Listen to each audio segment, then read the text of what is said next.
Hello and welcome or welcome back to my channel, my friends. For today's pick a card reading, I wanted to do what unexpected changes are happening in your connection with your person or coming next with your person.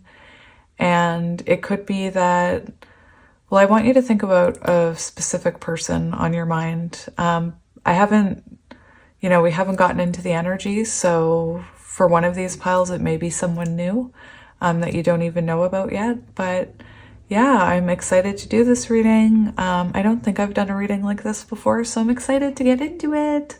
I'm glad you're here. I hope you're all doing well. So yeah, for pile one, we have this flower agate with the price tag on, don't judge me, and the anime tarot. For pile number two, we have the Wandering Star Tarot and this piece of Phoenix Jasper. And for pile number three, we have the Enchanted Forest Tarot and this piece of Moss Agate. So if you need a moment to pause it and sit with the energy, please feel free to do so, and I will see you at your pile. Hello, pile one. If you chose pile one, which is the anime tarot, and this flower agate, look, I left the name on, oh dear. This is going to be a reading about what changes are coming in love for you. So I am doing this as you and them for an energy check. Already for pile one, I feel like this is someone you know, so I wouldn't say this is someone new. And I can't guarantee that I'll channel anyone new. I channel what I channel. Anyway, I can already tell by the oracle cards that this is someone, pile one, that you are in no contact with. And I feel like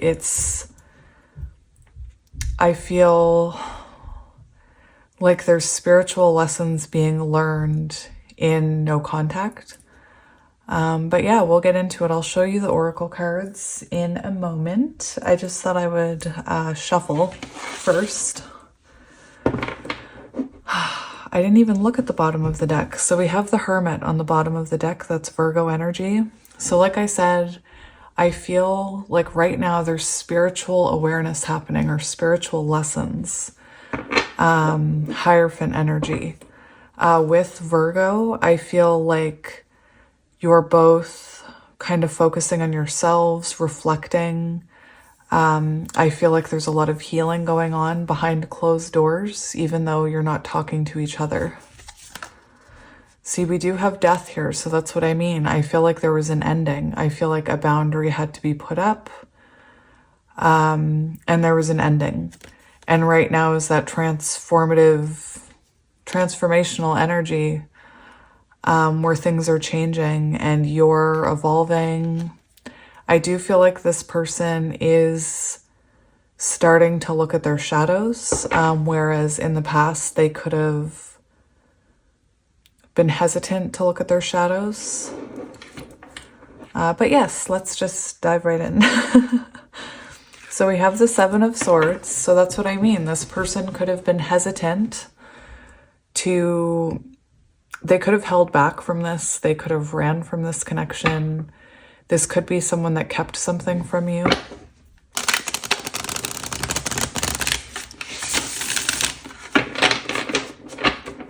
I hope you're all doing well. I wonder if anime is relevant.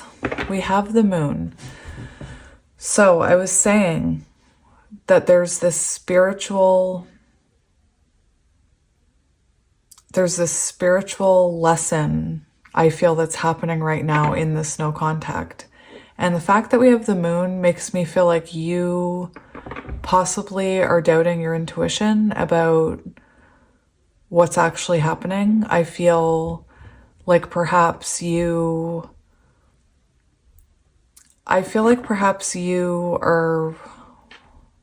have maybe you just had some kind of spiritual test where you had to make a decision or something. And I feel like your intuition may be doubting that there's actual transformation here underneath the surface, and there is. The moon represents, you know, divine feminine, but it also represents intuition, hidden forces at work, things happening underneath the surface that you can't see. Anyway, very interesting. Oh dear.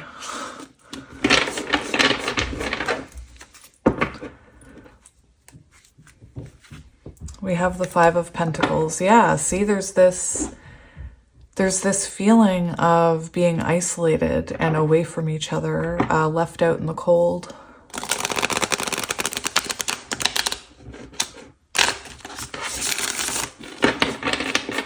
We'll do one more shuffle.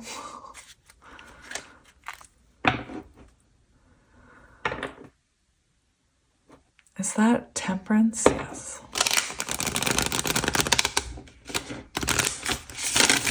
That's interesting.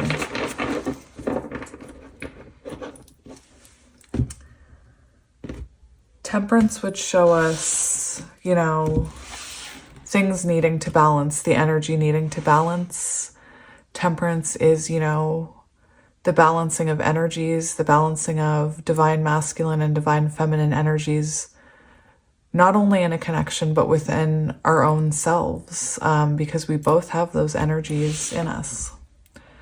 So we have the Page of Swords on the bottom, and this shows, it's interesting because when I was shuffling the cards, they weren't aligning, and I almost said maybe you guys had clashing points of, like clashing perspectives or points of view. With the Page of Swords, it does show someone, you know, watching you, someone keeping an eye on you, possibly online, asking people about you. This is someone who is, well, first of all, you're both learning about yourselves. That's what I mean. There's this energy of spiritual lessons happening here, and you both learning about yourselves and your own truth. You and this person could have problems communicating with this Page of Swords. We have the Three of Wands, so it could be that there was lack of communication or difficulty communicating with each other about where this was going or how this was going to move forward with the Three of Wands. That's like a scary looking Three of Wands, hey? Like, we're supposed to want to go into the future. Oh, maybe this, oh, that makes sense. Maybe this person was blocking forward movement, was blocking, I feel like maybe there was a failure to communicate about the future or communicate plans with the Three of Wands. It's interesting because I'm looking at that as a blockage. I'm just getting the energy of blockage. Hang on. I need to find my book. Three of Wands. So, yes. So in reverse, I mean, look at this. I'm taking this as a blockage. Look at that. That person is blocking the way. Frustrations or obstacles in love, learning to compromise in love. And that's what I mean. Maybe with communication, it's like you guys couldn't see eye to eye anyway. And perhaps somebody had to speak their truth here with the Page of Swords. I know this isn't the Queen of Swords, but I do get like Queen of Swords energy with this card. Anyway, let's look at your oracle cards. All right, so for your oracle cards, so for your energy, and you may resonate with the other side, that's okay.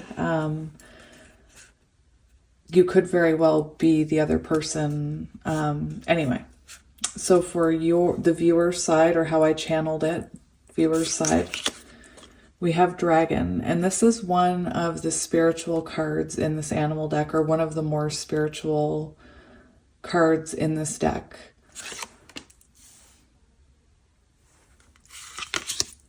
and we have your past supports your future. So this is supposed to be, this is your kind of your energy right now with this other person within this connection, your energy. And then this is meant to be kind of a glimpse as to what's coming or advice about what's coming. So yeah, your past supports your future. And we have 11.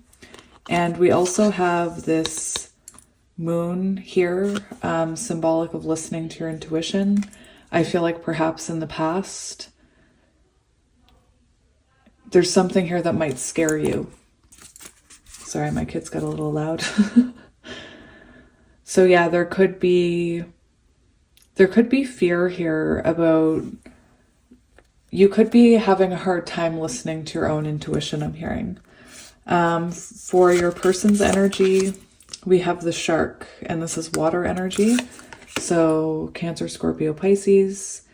And this is what I mean. I feel like you are focused on yourself right here, on your own journey. And this person seems to be facing this way. So it makes me feel like this person is not communicating with you right now. And maybe you're not communicating with them. Because I do have to say, this dragon energy with the, you know, the armor, the scales that are armor, the fact that it breathes fire if you get too close. It could be that you're very focused on yourself right now in your own journey.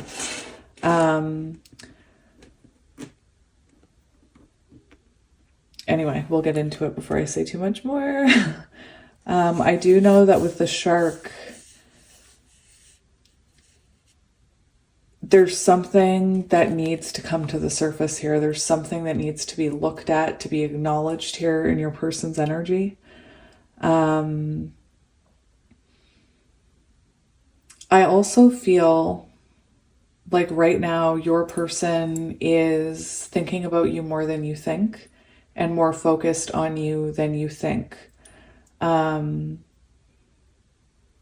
Just because this is this is a predator, and I just feel like this is someone who, we see this shark kind of rising out of the darkness going after something. Anyway, I will read to you about the shark. We have follow through. So I do feel like this person maybe made a lot of promises or repeated cycles here. Maybe they promised certain things and never followed through. Maybe they said they were going to change and never followed through. This is their upcoming energy, right? So this is someone, another 5. So we have that Hierophant energy again, spiritual lessons, spiritual growth. And I really do feel like something deep down within this person is coming to the surface. What do I always say, you guys? The cream rises to the top. Anyway, the shark is rising to the top. Anyway, so yeah, the fact that this is 5 shows some kind of lesson is being learned here. Hierophant energy, I'm telling you. And 5s are about change, right? So this person is working on changing something. We'll have to, we'll get more into it, but... and for the connecting energy right now, we have chills, 5. So Hierophant energy. And it could be, I just feel this feeling of coldness. We saw that 5 of Pentacles as well. So a very cold, detached feeling. Again, I feel like perhaps you are doubting your intuition right now. And perhaps you had to, stand in Queen of Swords and put yourself first and focus on yourself because there was no follow through here. And perhaps you had a hard time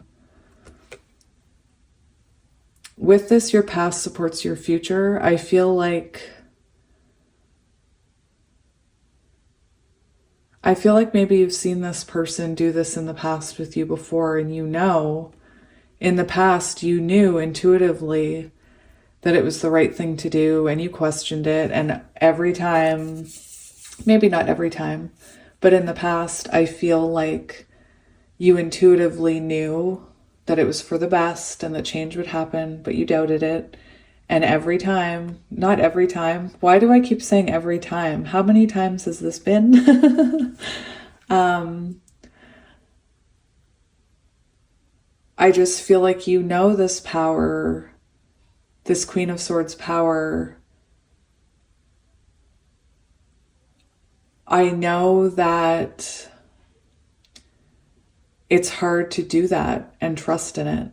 But I feel like in the past, every time you've done this, it's inspired change. Maybe not, maybe you've done this with other people and it hasn't inspired change, but it's inspired change within you.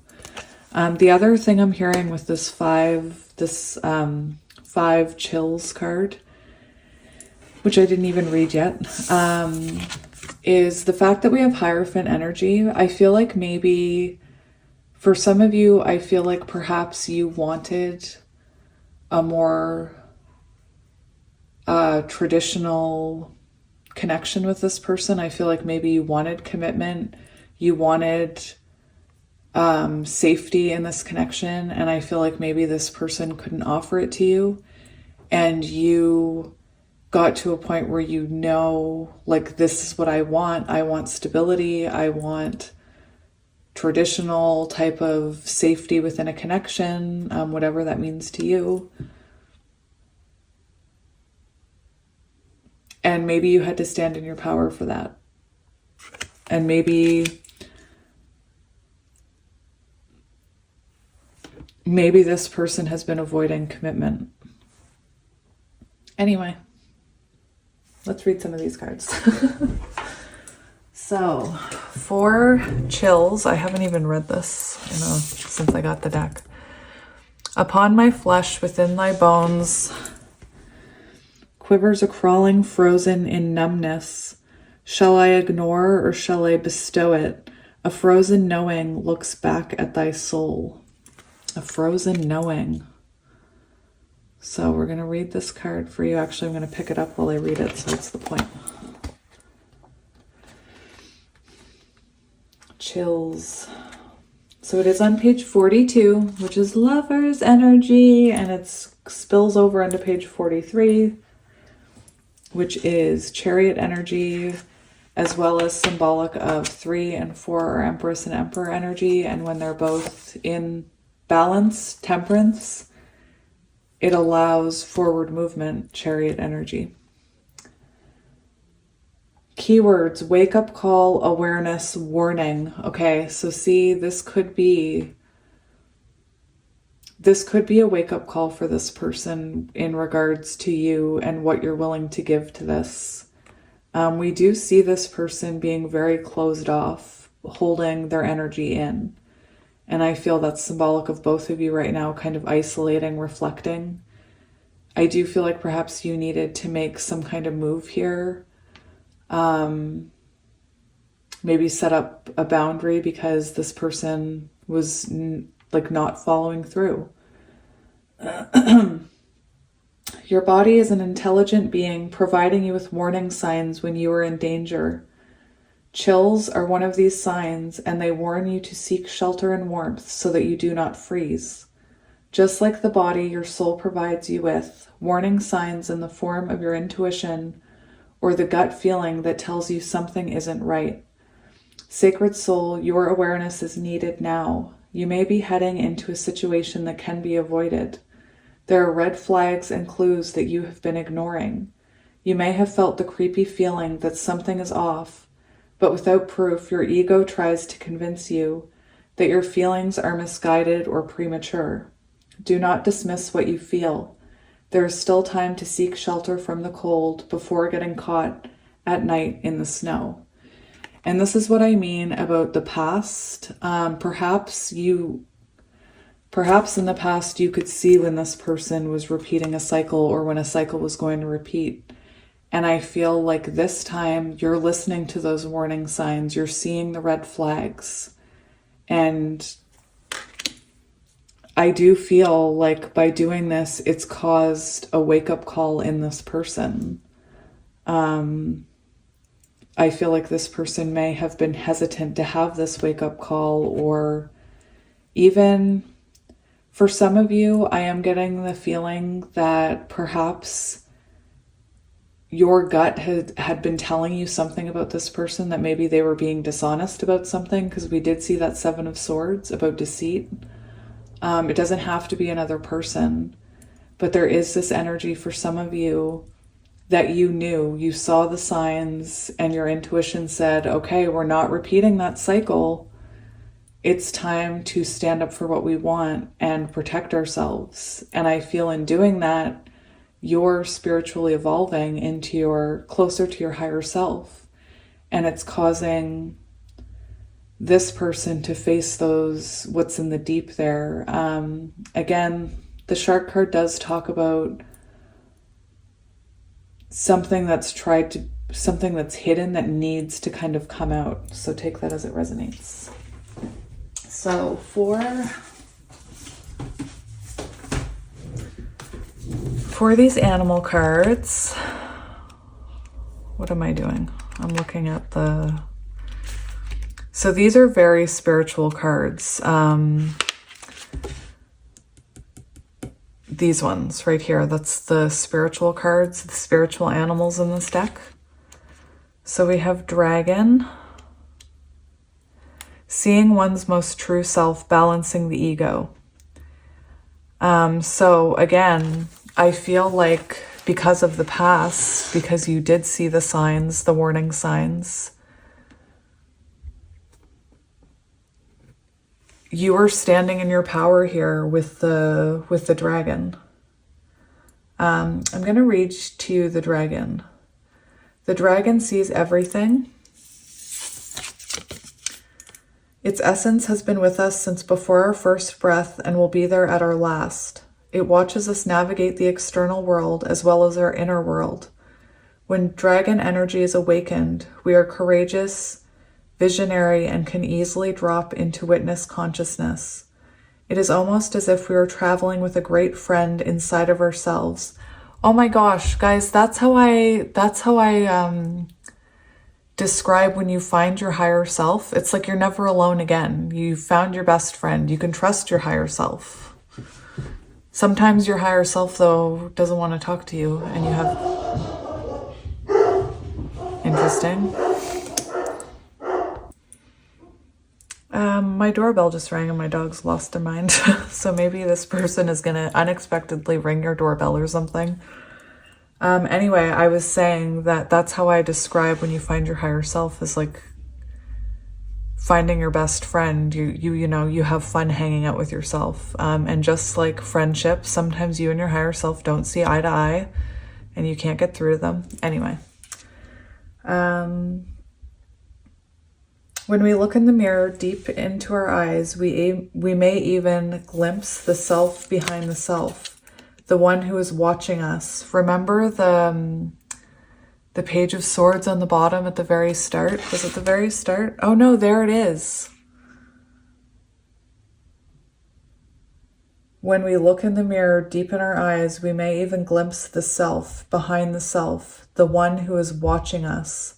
This is the power of the dragon breathing transformative fire into every cell of our bodies.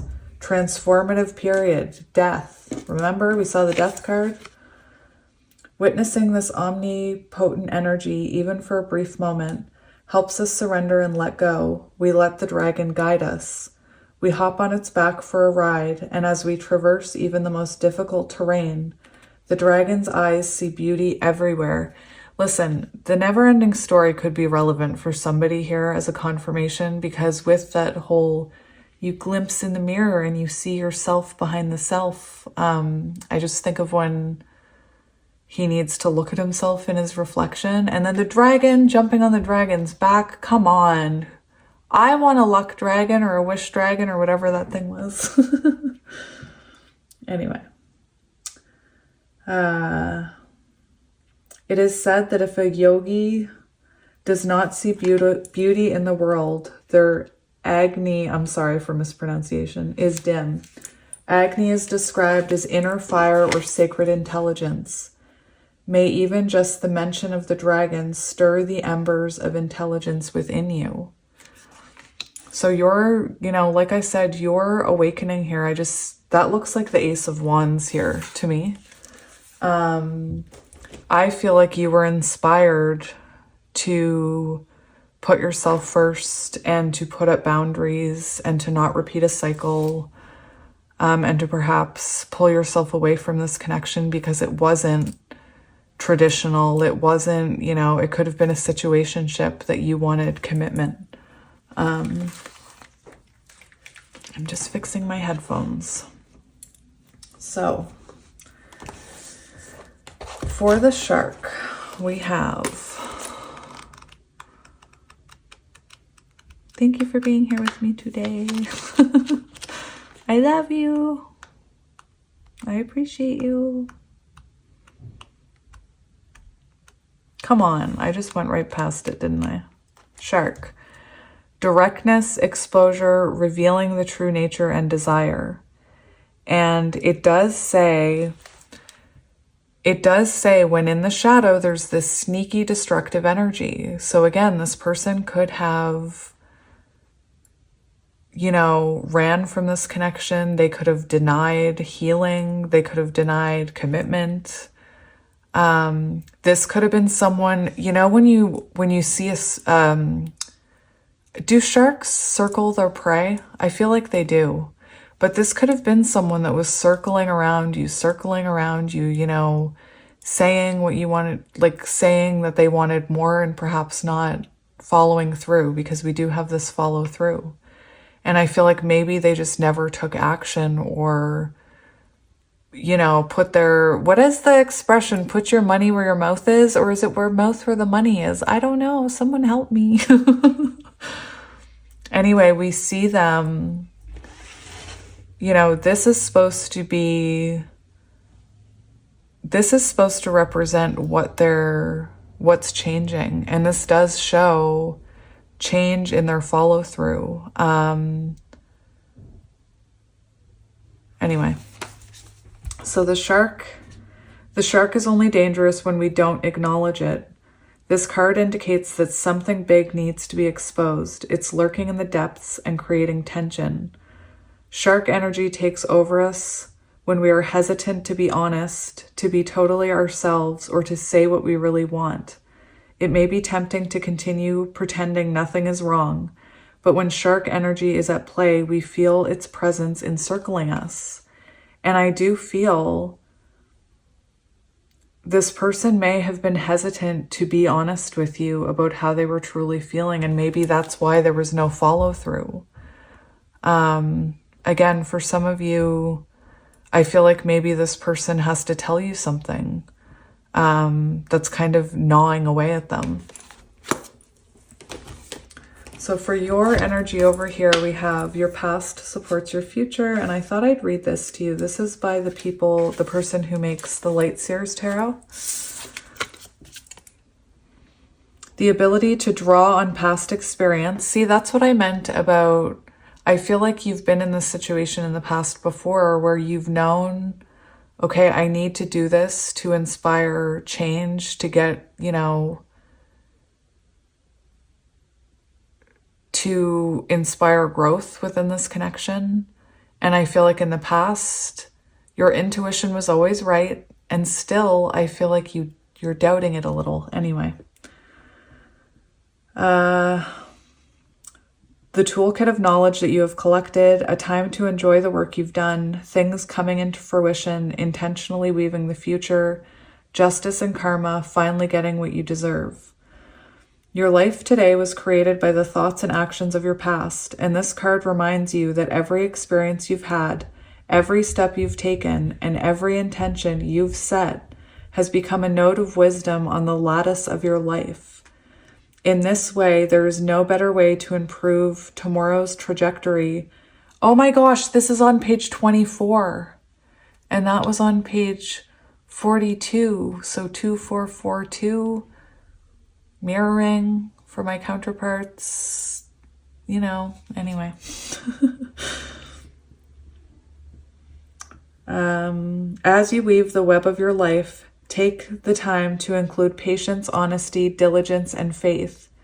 If you find yourself circling through circling, circle, look at the circles, circle, circle. And I mentioned the shark circling anyway. Circles are symbolic of completion. Cycles completing themselves. Anyway, world energy. Remember that today's sticky energy may be something that was woven in the past, and that this lesson is only a temporary one. As you cycle upward, your web will become stronger and more stable, and every lesson learned, spiritual lesson, Hierophant, and every lesson, where was I?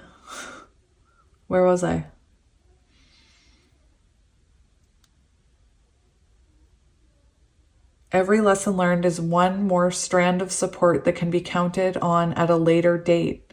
There is a fairness here, a balance based on merit, loyalty, and steady progress. You're being given a chance to do the right thing and to open your heart to this beautiful law of cause and effect. Go ahead and take advantage of this karmic moment and use your actions to craft your future according to your plan. So,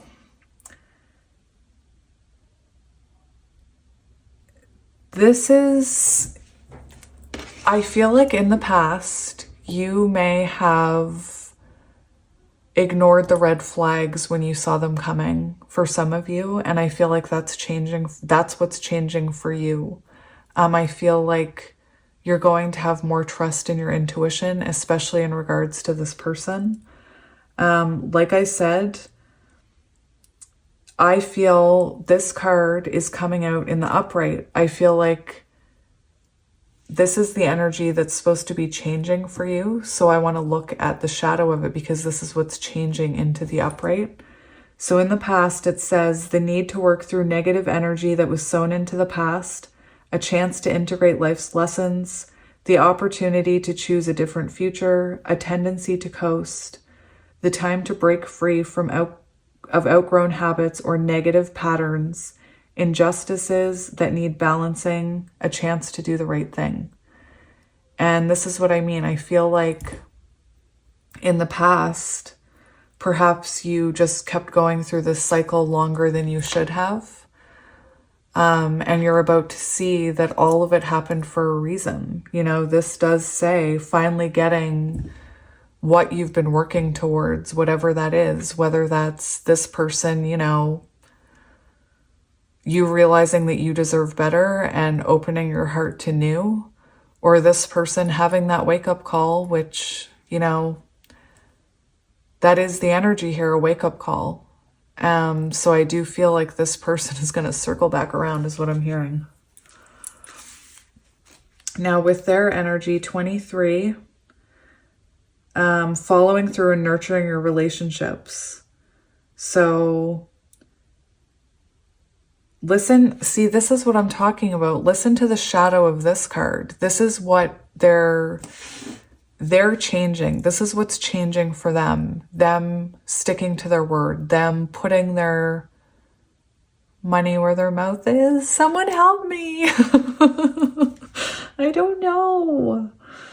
Anyway, this talks about this person starting to nurture this relationship. It's interesting because before I opened the book and saw nurturing, I did notice that 3 there, and I thought, oh, the Empress, like nurturing this, listening to your intuition with the 2, High Priestess energy. But yeah, this card talks about this person is going to start nurturing this connection. They're going to start saying what they're going to start showing you in action.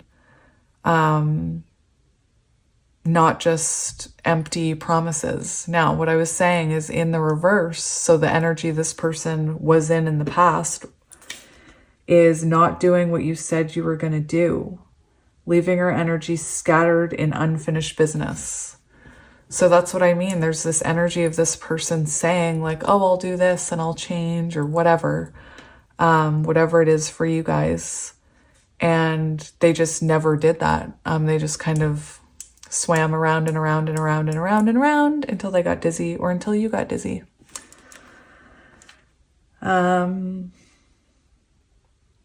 So this card talks about right now is the perfect time to revisit an old dream that was always meant to happen. It's the perfect time for follow through with people, projects, promises, and ideas. Tying up loose ends will allow you to interact with integrity and keep all of your energetic resources intact. It talks about a new beginning, something niggling away at the back of their mind. So this is someone, you know, just like that shark energy. See how magical is that? We have that shark energy, which talks about this feeling gnawing away down in the deep that needs to be revealed.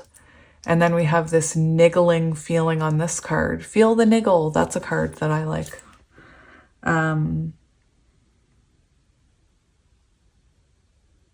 That nagging voice says you didn't do what you said you were going to do and can drain you energetically.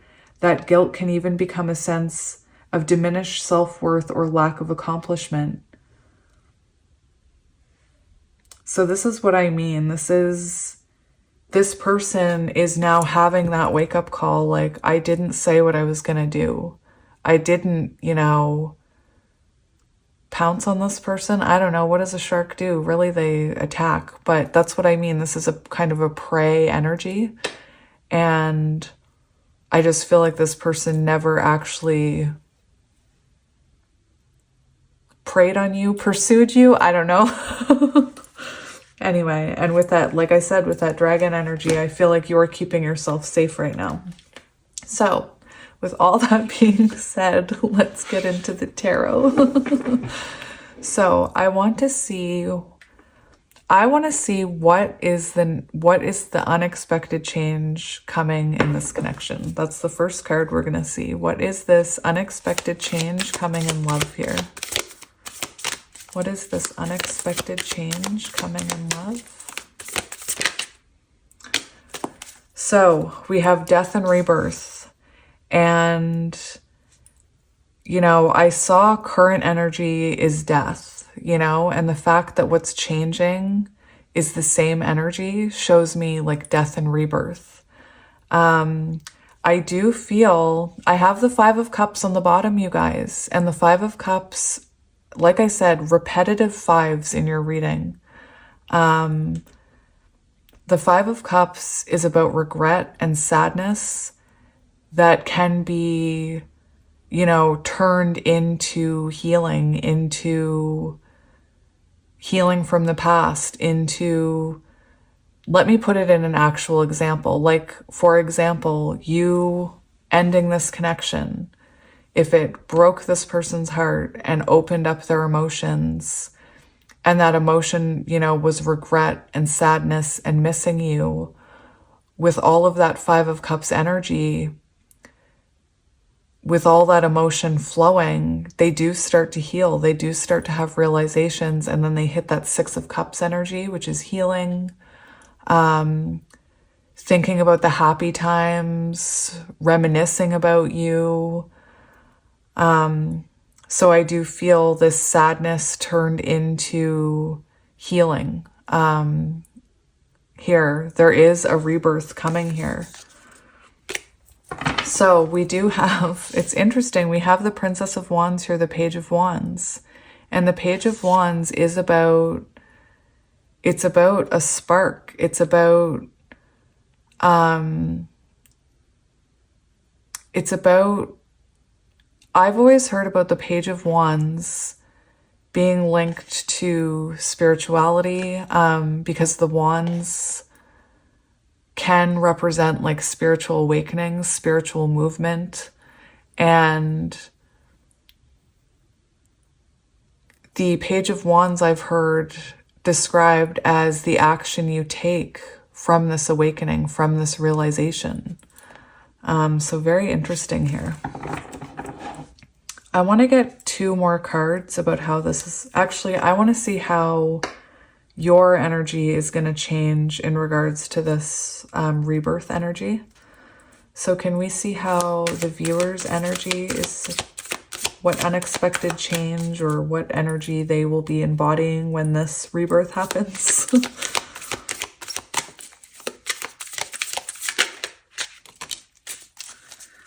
We have Judgment. So we do have a little naked person here with a little butt. Somebody told me that I made a joke about being in the gutter. That was just a joke, by the way. Anyway. Okay, so we have two butts. So we have Judgment. We have, this is very powerful energy because we see you seeing that you made the right judgment call. That, you know, this shows an awakening. This shows, I feel, you know, you getting your justice. This is, I feel like this person could take accountability. I also feel like you're going to see that everything your intuition told you was going to happen is happening. And in that in itself helps your intuition to grow stronger. Every time something happens that your intuition tells you is going to happen, your intuition is like a muscle. So it grows, it becomes stronger. You believe in it more to the point where you have intuitive thoughts and you're just like, you act on them immediately. Anyway, I wanted to look at Judgment here for you. It also shows me that you'll have to make a judgment call. So that could talk about, you know, this person coming back in and saying all the words and you having to make that judgment call. Okay, are they actually going to do this now? Like, are they going to do it? So it could represent you needing to make a decision as well. Renewal of love. Renewal of love is what it says. To see this card indicates that you are in a period of an awakening brought on by the act of self-reflection. And that's what I mean. You're reflecting on yourself, like that card said, looking in the mirror. And energetically, it caused this person to self-reflect. So renewal of love, making adjustments in relationships. So that's the energy that is changing for you. So perhaps this person making the right adjustments to actually follow through. Perhaps this person, you and this person compromising on what a traditional, safe, Hierophant type of energy would feel for the both of you. Now we do have the Three of Wands, which shows forward movement.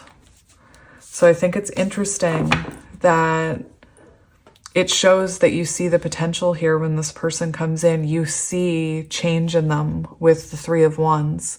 What comes before the Three of Wands is the Two of Wands, and the Two of Wands can represent not being able to move to this Three of Wands until a pattern is broken, until a cycle is completed, until somebody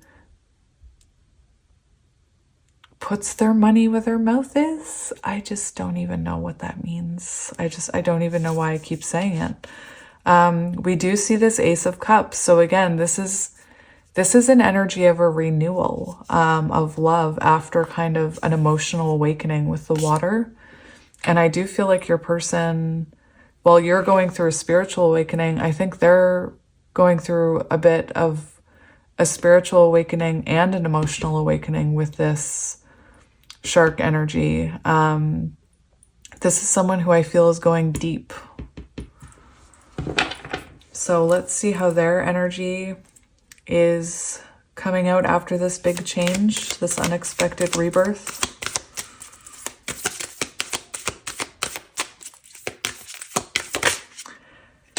Oh my goodness. So the fact that, what was I going to say? It just fell out of my head when I saw the Six of Wands. Oh, I was going to say, it could be surprising to you that you hear from this person for some of you. This could be something that you thought you were done with. Anyway, this shows a very successful, triumphant, happy energy. The Six of Wands can sometimes symbolize celebration, being seen together. this is someone who is putting in the work. This is someone who is putting in time and energy to this connection to make you feel loved and appreciated. It's a very positive card. We do have the Three of Swords on the bottom, and I feel like when this person no longer felt seen by you, no longer felt loved by you, acknowledged by you, it, again, with that Five of Cups energy, it inspired them to kind of have a wake-up call. We do have success at love, fulfilling a relationship goal. So that's how they feel, like they've fulfilled something here. You know, perhaps they've been pushing the idea of commitment away, and they've had this realization that you are the one they want to commit to. I do feel like this person really missed feeling loved and seen by you, is what I'm hearing. This also says it is indicative that you have managed to harness the strengths and talents that you have within you in an attempt to bring a particularly successful outcome into your life. And I do feel like in separation, in this separation, this period of feeling heartbroken over this person has realized your worth here. I want to get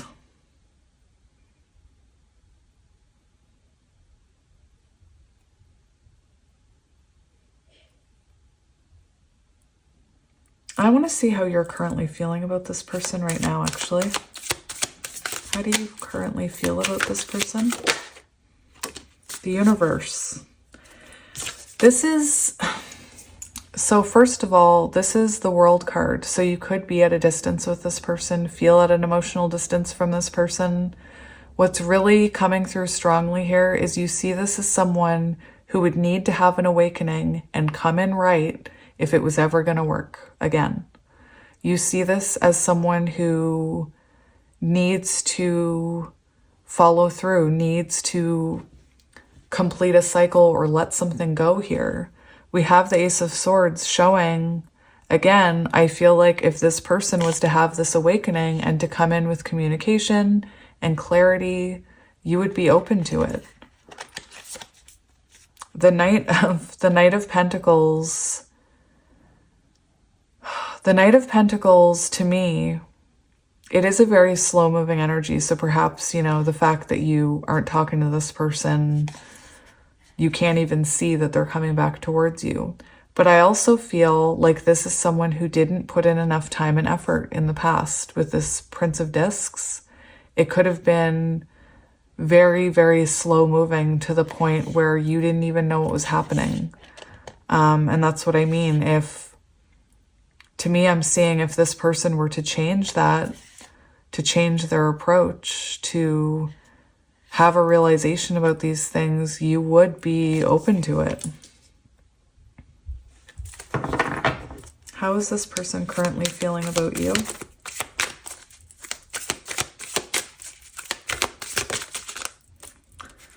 We have the Page of Pentacles. So the Page of Pentacles shows this person, this is growth. This is, you know, this person seeing the potential of stability with you, of long-term with you. It's interesting that we have this very grounded kind of King of Pentacles or Emperor energy there, because it's like this person sees you as someone they could settle down with. I do feel for a lot of you, this person was maybe afraid of commitment, and I feel like you wanted commitment. You wanted, you know, you wanted commitment. You wanted this Hierophant energy. And, you know, perhaps you said, if you're not going to give me this Hierophant energy, I know my worth. I know that's what I want. And I do think that it inspired growth within this person and made them look at you differently as, you know, I think in the absence, they did see that, yes, you are someone they could settle down with. We do have the High Priestess on the bottom. So the High Priestess shows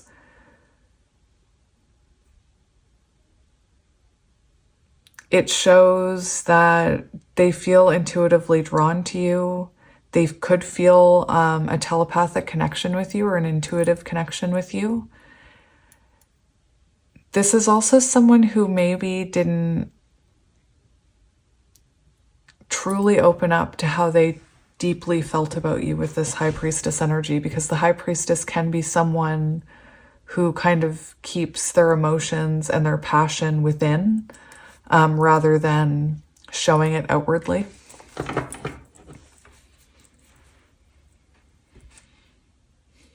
What can you tell me about this transformation, this transformational change, Spirit? What can you tell me about this transformational change? We have the Five of Cups.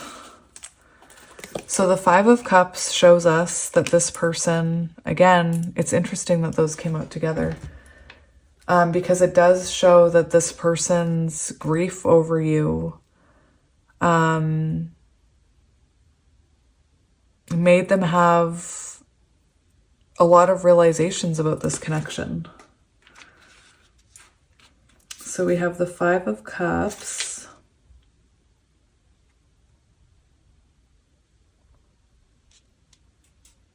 So this is what I mean, grieving breakup. This is someone who grieved the death of this connection, just like you did. I feel like you grieved it as well.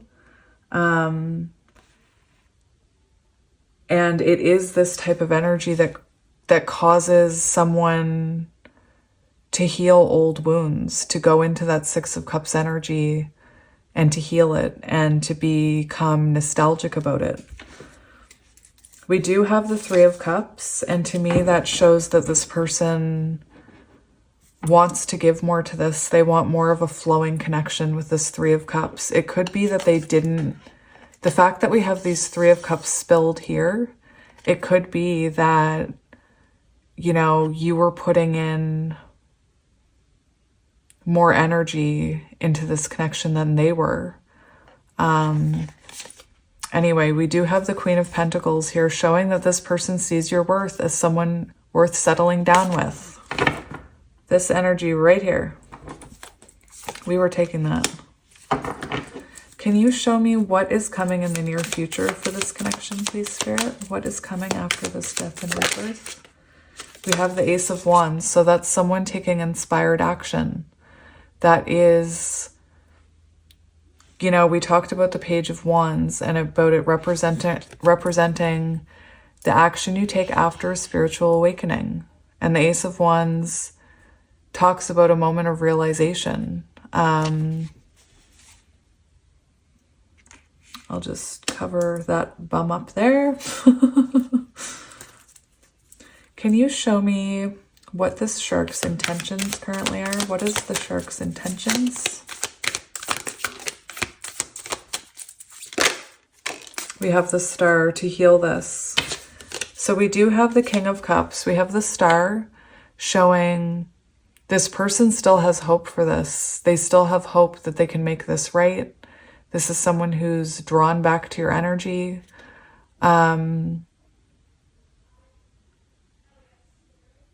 This is such a positive card. It shows, you know, this person hasn't given up on this. We do have the King of Cups here. And to me, that shows this person, you know, cup up in the air, wanting to communicate something with you about their emotions, about how they feel. Oh, this deck.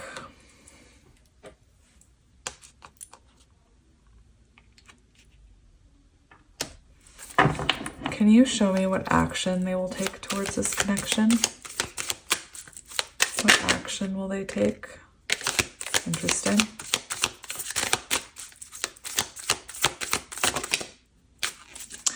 That was very interesting. The Queen of Swords popped out. but intuitively I didn't take it. And then what actually popped out was the Emperor and the Queen of Discs. So this is someone, again, taking action, taking control of the situation. This is divine masculine energy. Again,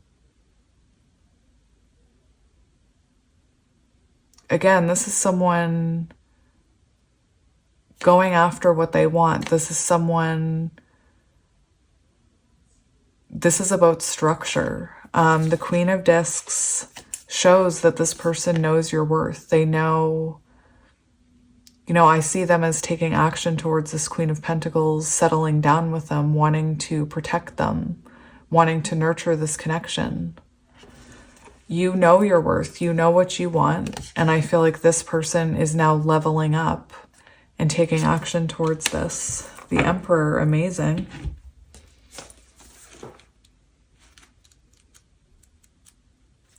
The Emperor. Traditional relationship, see? And that's what it is that I think you want. And that's what this person is taking action towards you with. They want this traditional relationship. They want this long-term stability with you. They know your worth.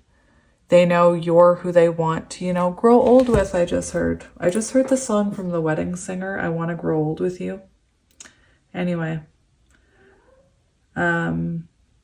Using logic and love, unexpressed emotions.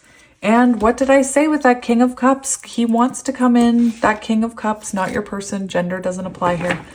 It's energy. With that King of Cups, I said that King of Cups had his cup up in the air and he was like, I want to say something. Anyway, beautiful. Can I see advice about this connection, Spirit? We have the Seven of Cups and the Two of Cups. So this is someone, oh, look at the Two of Cups, the string of fate. Perhaps, again, you guys feel connected on a soul level.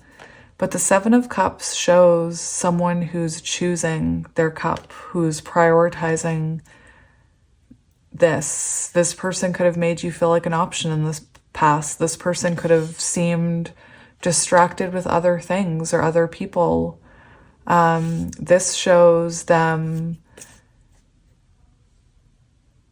making choices in their love life. And yeah, this Two of Cups, I told you those Two of Cups were still there. This is beautiful energy. The Two of Cups talks about an offer of love. Two of Cups, I opened right up into it. Look, I opened right to the Two of Cups. Starting a relationship, mutually beneficial relationship, a reciprocal relationship, a partnership built on the union of forces, a strong connection, and a balanced and equal partnership. And Seven of Cups, we have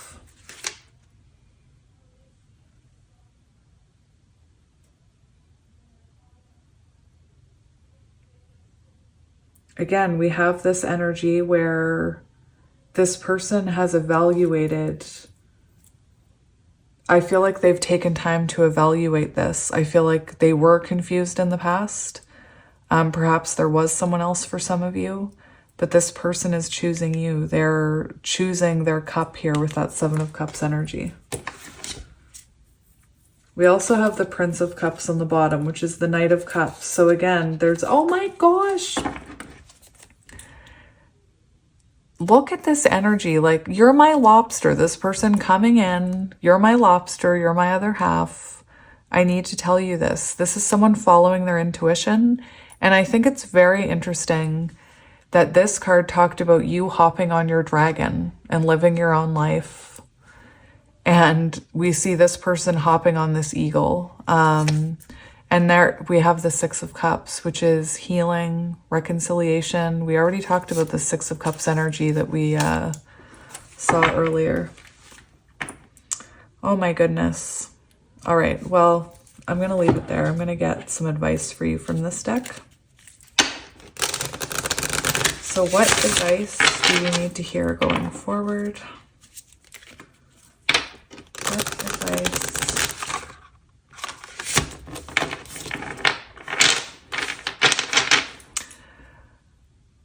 I feel called to take this just because of this eye. I kept looking at this eye throughout your whole reading.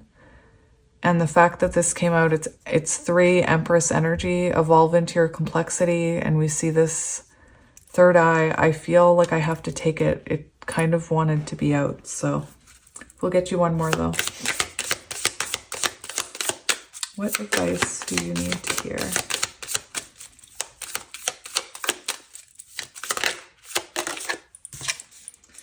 We have you are what you think, 20, and that's judgment energy.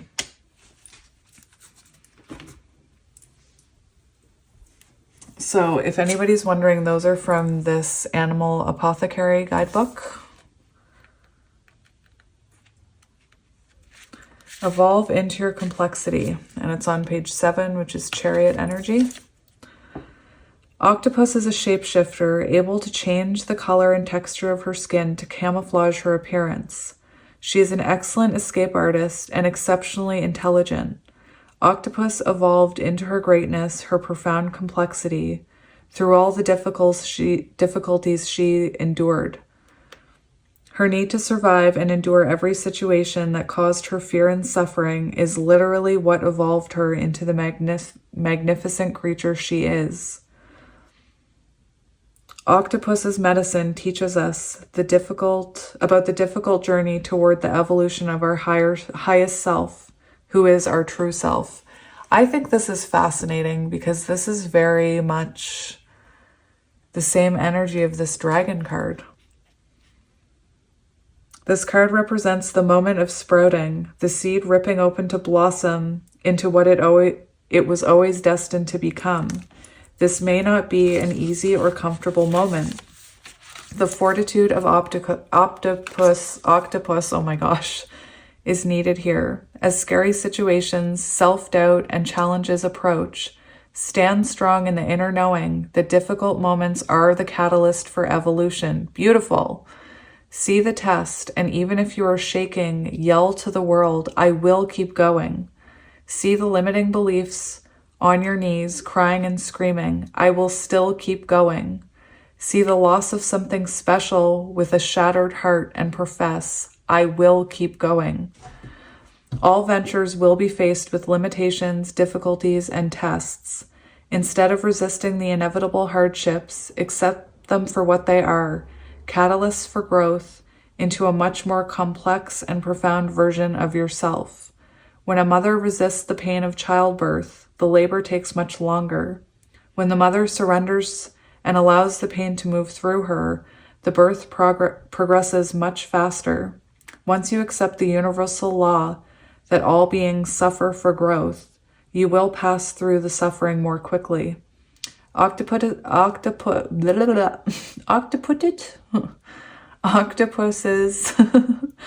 medicine asks you to have steadfast endurance in the moments of difficulties, and to understand you are rapidly evolving, and this is just a test in the school of life. Oh my gosh, that's amazing.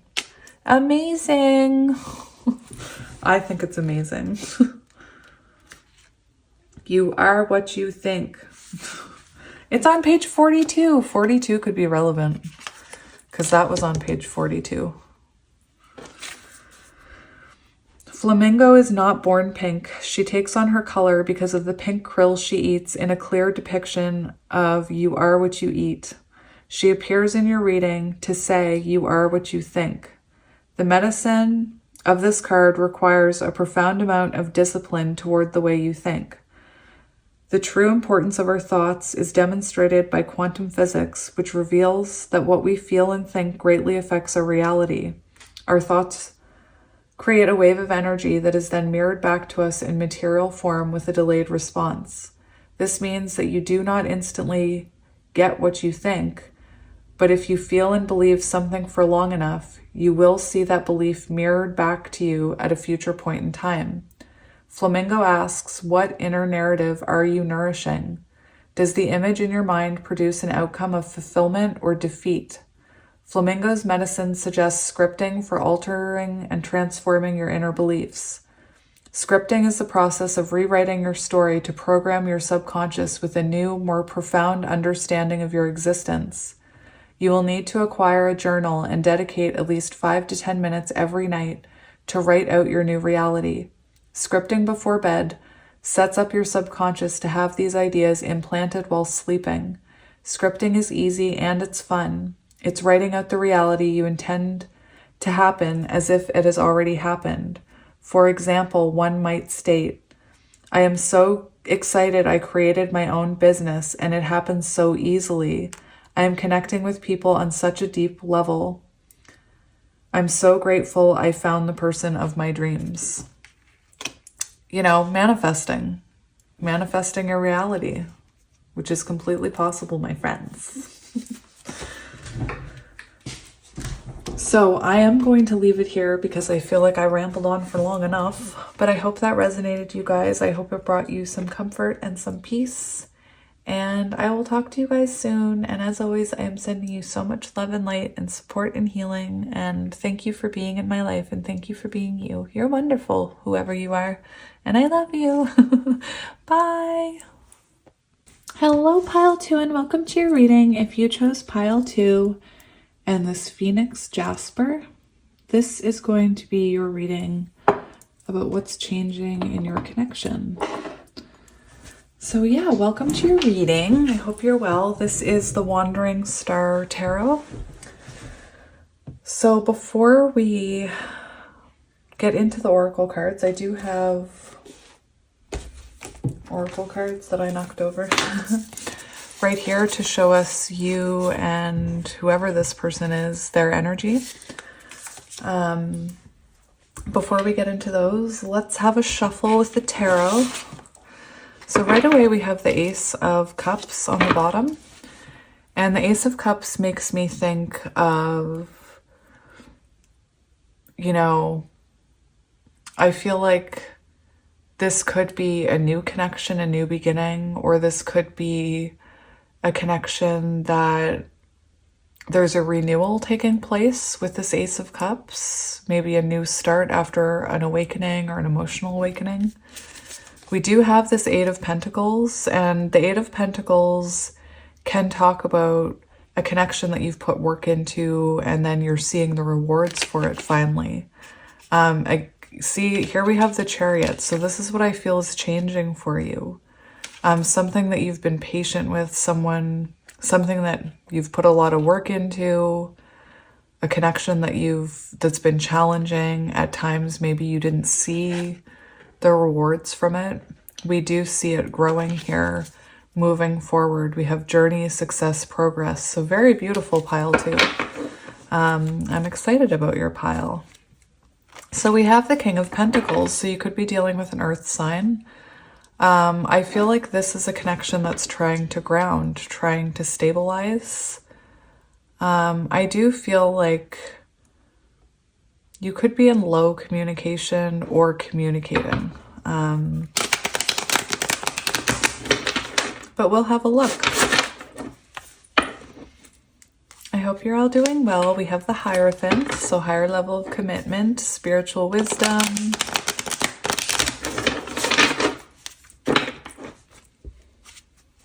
We have the World, so completing cycles, closing the distance. You could be at a distance with this person. That's completion. And actually, your person had a card about completion. So that's beautiful. Oh my gosh, we have the Queen of Pentacles on the bottom. So we had the King of Pentacles and the Queen of Pentacles showing us, you know, that this is a connection that's trying to grow into something that will last a very long time, you know, 10 of Pentacles. And I feel like it's also a connection that's meant to help you both embody the highest versions of yourself. Anyway, we do have the Devil here, so I feel like there's fear here about maybe what's currently happening in this connection.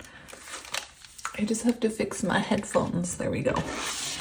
So yeah, there could be fear about what's currently going on in this connection, because it could be moving very slowly. But yeah, let's have a look. So we shuffled, so let's get into your oracle cards. So this is supposed to represent kind of current energy and then what it's evolving into. And I'll explain what I mean when I get into the cards. So for your energy, that's yours. This is your person's. You may resonate with the opposite side. Just listen to that side as if it's a message for you. So the connecting energy, we have Mother Mary, and it says, into the arms of a mothering embrace swells a wisdom full of grace. In thy bosom where she whispers, sleep the eye of winter. So I do feel like perhaps this connection is slow moving or seems, you could be unsure of where it's heading. It could be that this is someone who you're kind of coming back together with and it's moving very slow. And there is this feeling of you needing to rely on your intuition, High Priestess energy, and also embody this this energy of the Empress, which is not rushing it, seeing how it unfolds, releasing the outcome. And current energy, that's what I feel like you're trying to do. Although sometimes I feel like maybe you struggle with that. Perhaps sometimes you want the answers and you want to know what's coming. Maybe that's why you're watching a reading about what's changing. Anyway, 23 also equals 5, which is Hierophant energy and very symbolic of spiritual growth. So it could be that, you know, this is still growing, still taking root, still changing, still evolving. Anyway, current energy is this Mother Mary card, and I will read that to you after we get all the cards. Little panda, come out and play. So for your person's energy, this is their current energy. We have the Cosmic Egg, and this actually talks about completion, like that World card.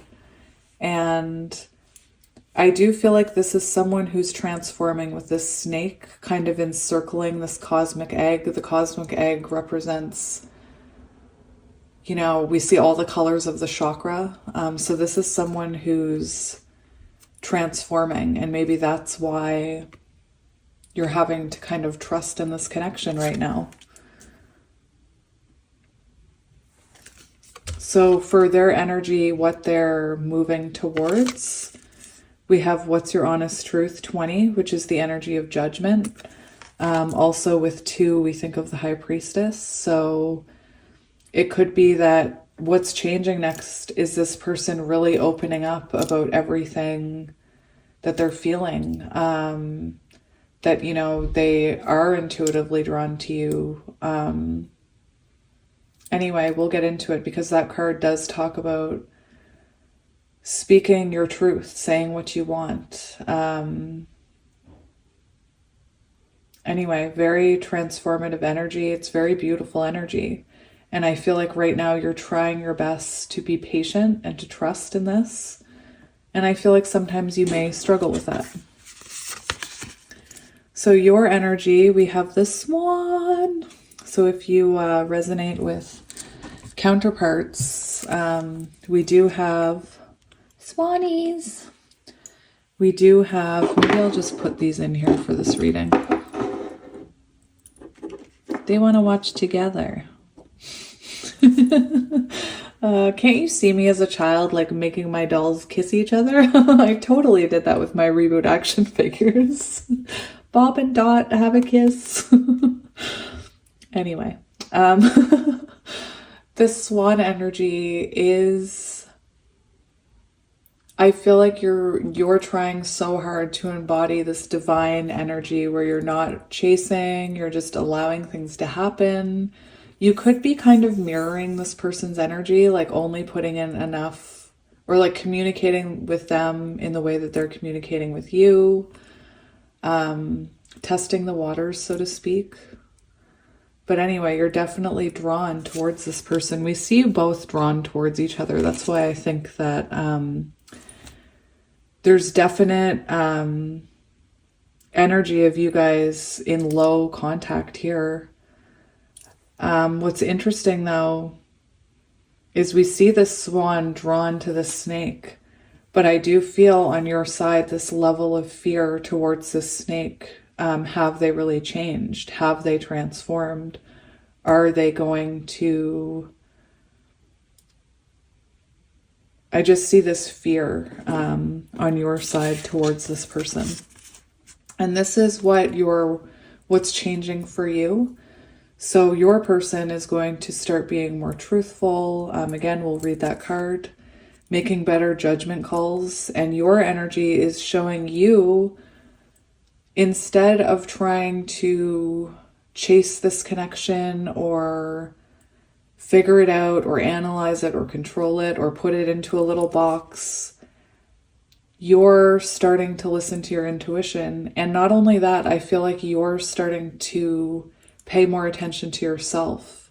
I feel that what's changing for you in the future is, instead of, overthinking about this connection.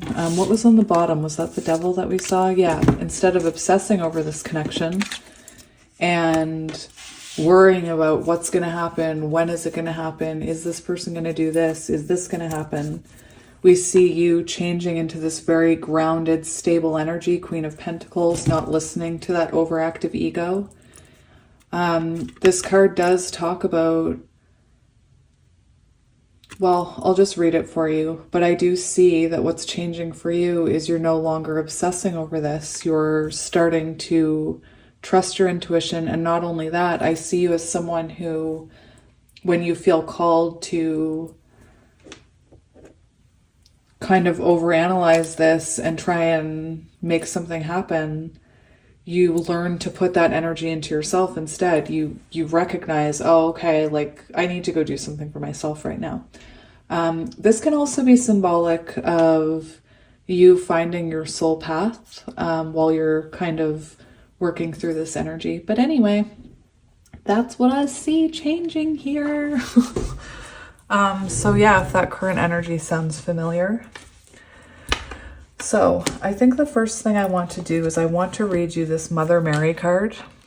Because like I said, this is supposed to kind of represent the current energy between you right now. And this mother card says mother, nurturing energy, wisdom. So you could be someone who is, with this Queen of Pentacles, you could be someone that is, instead of trying to focus on controlling this connection, you could be a parent who's, doesn't matter the gender, you could be a parent who's spending more time with their children right now, instead of, obsessing about an outcome here.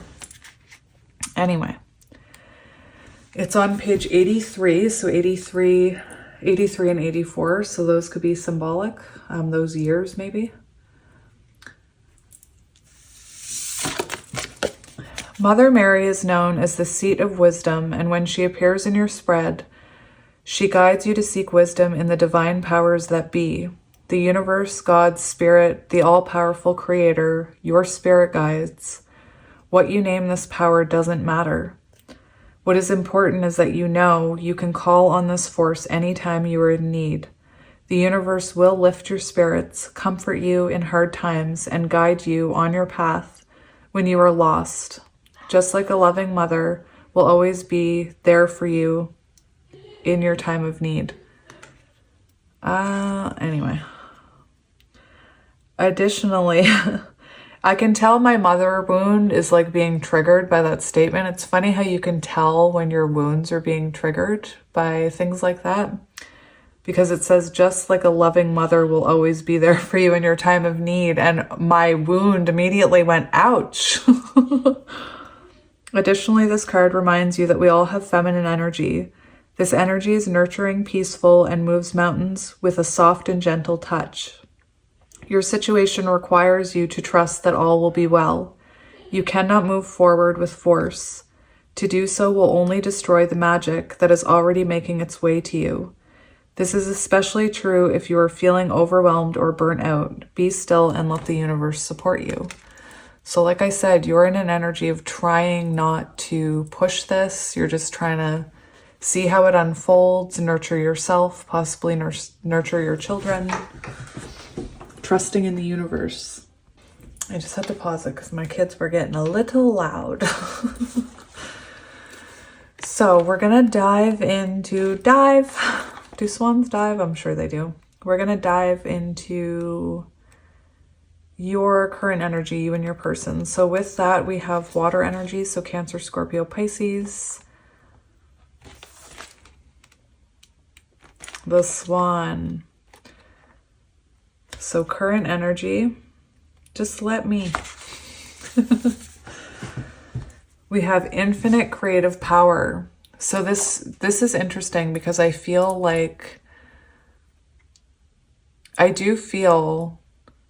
like you're tapping into your power when it comes to this connection, when it comes to believing in divine timing. Perhaps you are communicating with your spirit guides about this, and perhaps that's bringing you more comfort. There is a need to be patient with the situation.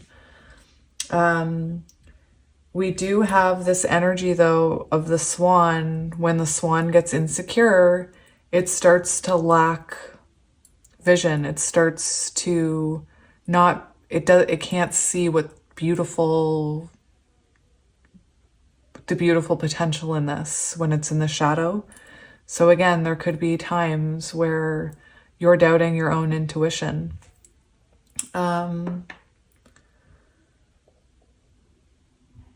You could be spending a lot of time writing, creating, and reflecting. Again, there is this energy where what's changing for you is, instead of focusing all your attention on the outcome of this and controlling it, I feel like you're just letting it happen, and you're using that energy on yourself and your own endeavors. So you could be someone who's, trying to find your soul path. And I feel like what's changing for you is you're about to tap into that kind of golden kind of energy where you find your soul passion, you find what sets your soul on fire. Your Queen of Wands energy, doesn't matter the gender. This swan does talk about listening to your inner voice and an inner vision likely being revealed. So again, there's a lot of this energy of you stepping into your power, and perhaps onto your soul path. I also feel with this swan card, I just feel this energy of, this swan kind of, even though they can't see what's underneath the surface, they're just kind of trusting in the universe that nothing's going to come up from the depths and, eat their feet. Anyway. That's what I'm afraid of in a lake or ocean. Like, what's down there? What's touching my leg? All right, so we have the cosmic egg for your person's energy, which is very beautiful energy. And again, perhaps you don't know everything that this person is experiencing or everything they are transforming. They could be keeping it safe and close to them right now. So again, there's this energy of having to trust. But this shows completion, harmony, the infinite within the finite. The cosmic egg is the final card in the journey of the animal spirit deck, and it represents the unfolding of cosmic consciousness. This state emerges after we have tread the path for quite some time, and through self-effort and grace, we experience self-realization. A sense of contentment and oneness spontaneously arises within us, and the veils of our self-limiting beliefs are lifted. When the essence of the cosmic egg has not yet been activated, we may feel as if we will never get there, or that we travel alone, disconnected from others. Even if our encounter with this card is brief, appearing as a momentary glimmer or a flash of interconnectedness, its potent energy stays with us. The cosmic egg is a remedy for the fragmentation of modern life. It's through the power of this card that we are reminded the cosmic contract written at the beginning. We hold on to life, and life holds on to us. The journey is complete, but it does not end. So yeah, I see this person transforming. And again, they could be holding that back from you right now. because it's possible they're still transforming. And I feel like the more you focus on yourself, the closer this person gets to opening up to you, kind of thing. It's just like, I almost feel like this just needs to simmer. Like, let it simmer. Just let it simmer there. Just let it simmer. Anyway, very beautiful. So now, before we continue on to the tarot, we are going to look at these cards right here. Just give me a moment.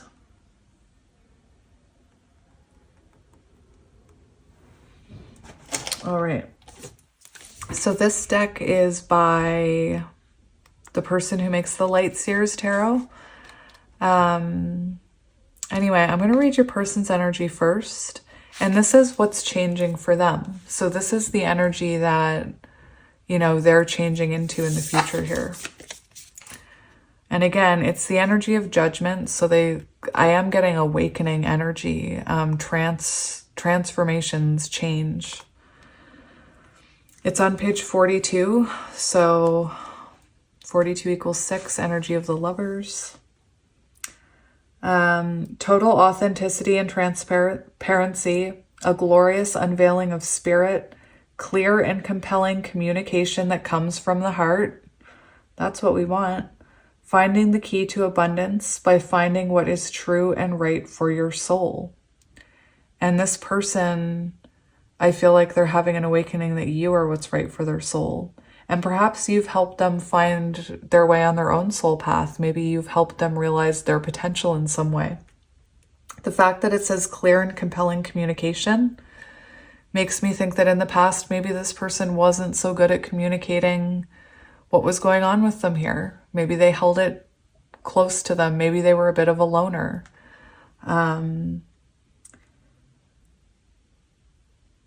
So this is in the shadow, or in the energy that this person is in right now or was in the past, is a need to peel back the many layers of your own truth. So a need to go within, to transform, to change.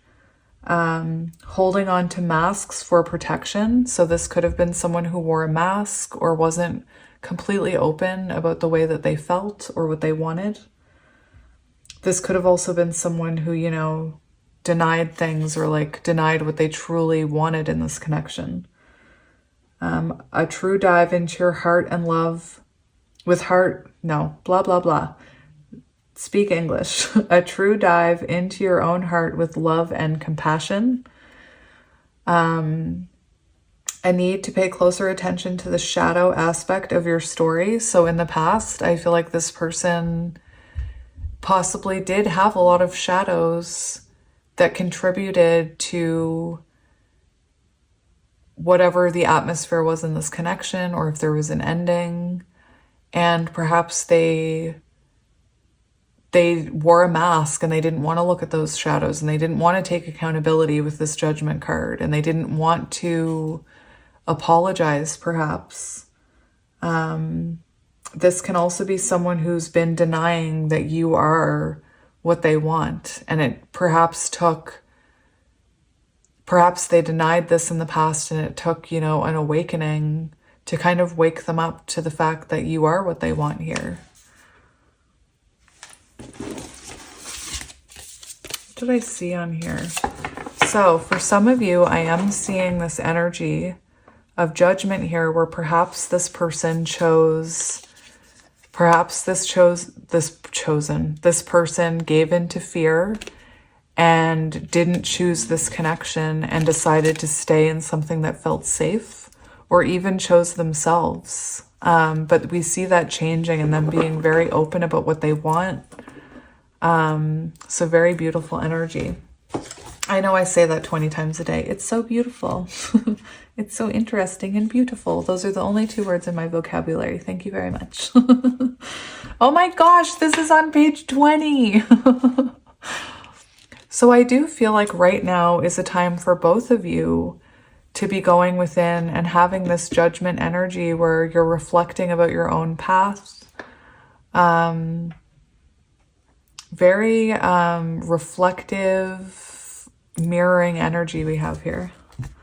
So introspection, finding soul purpose, the benefits of spending time alone, a thinker, nurturing your spirit, your innate inner knowing, instinct, intuition, the integration of many parts, wisdom. And again, it's on page 20, so judgment energy. This is what's changing for you. And it's going to be, I feel like you're going to change the way you see this person, first of all. I feel like you're going to change how you put energy into this connection when maybe this person can't. This card talks about, valuing the time with yourself. So perhaps spending more time with yourself, reflecting on your own soul path, your own purpose, instead of, obsessively thinking about this. I'm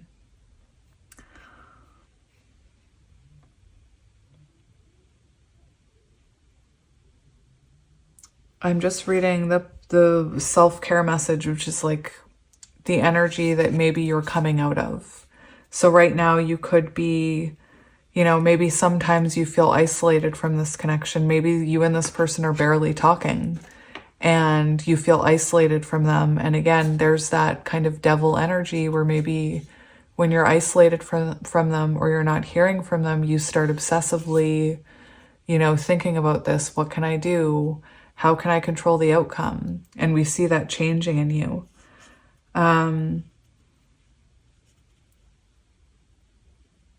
Perhaps it does say reaching out to others for help. So perhaps you're someone who has been watching a lot of perhaps you are someone who was watching a lot of tarot readings recently, I feel like your intuition knows what's happening here, but I think that maybe you're looking for some external validation, like from this reading. And again, I'm not here to tease you or laugh at you. I love you, and I watch tarot readings too. And it's okay, needing that confirmation for yourself when your intuition is feeling cloudy and you just can't think straight. Just remember that you also have to trust in your own intuition, and I think that's what we see changing here. So maybe not needing that validation in your own intuition. The importance of recognizing your deepest goals, a tendency to be too much of a hermit. So again, perhaps I feel like what's changing for you is that instead of looking at it as, oh, I'm alone, like I'm just going to think about this person and watch tarot readings to see how they're feeling about me. You're actually like, all right, I'm alone. I'm going to go do this. I'm going to go read my own tarot cards. I'm going to go have a bath. I'm going to go do my nails, or whatever it is that you do that, helps you pamper yourself. Again, there's also this message of tapping into creative potential. So I do feel like in the next big change for you is possibly even realizing your own soul path, or what lights your match on fire inside. Maybe if you don't know what I'm talking about, you can start revisiting things from your childhood that you used to do and see what happens, like drawing or reading or singing or anything you believed in as a kid. That's a really good way to get in touch with your kind of inner spark. Anyway, also I want to say I'm not like an artist. I have doodles on my walls, but sometimes when you take like 2 or 3 hours to just do a doodle and to like color, and there's like doodling activities you can do.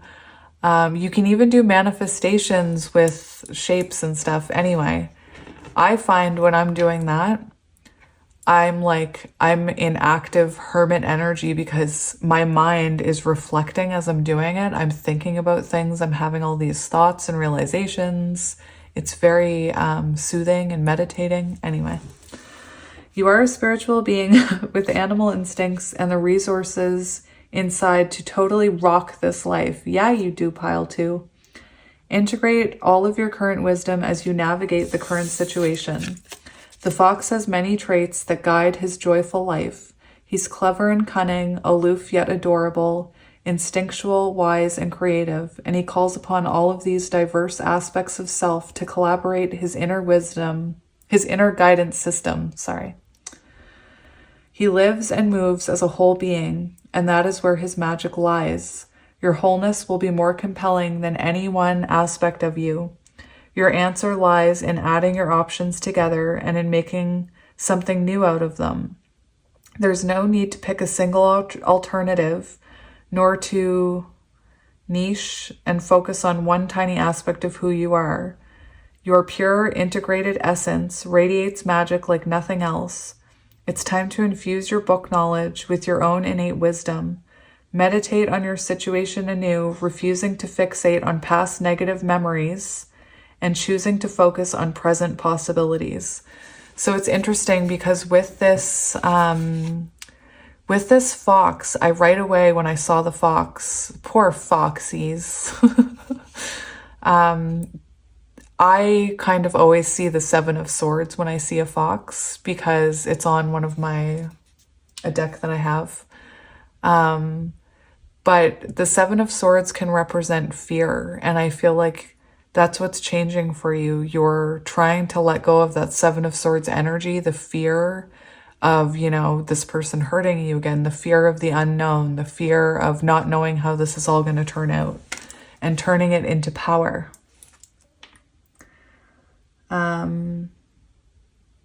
Spending time in quiet reflection will allow you to hear what your whole heart advises. All right, so we are going to get into the tarot now.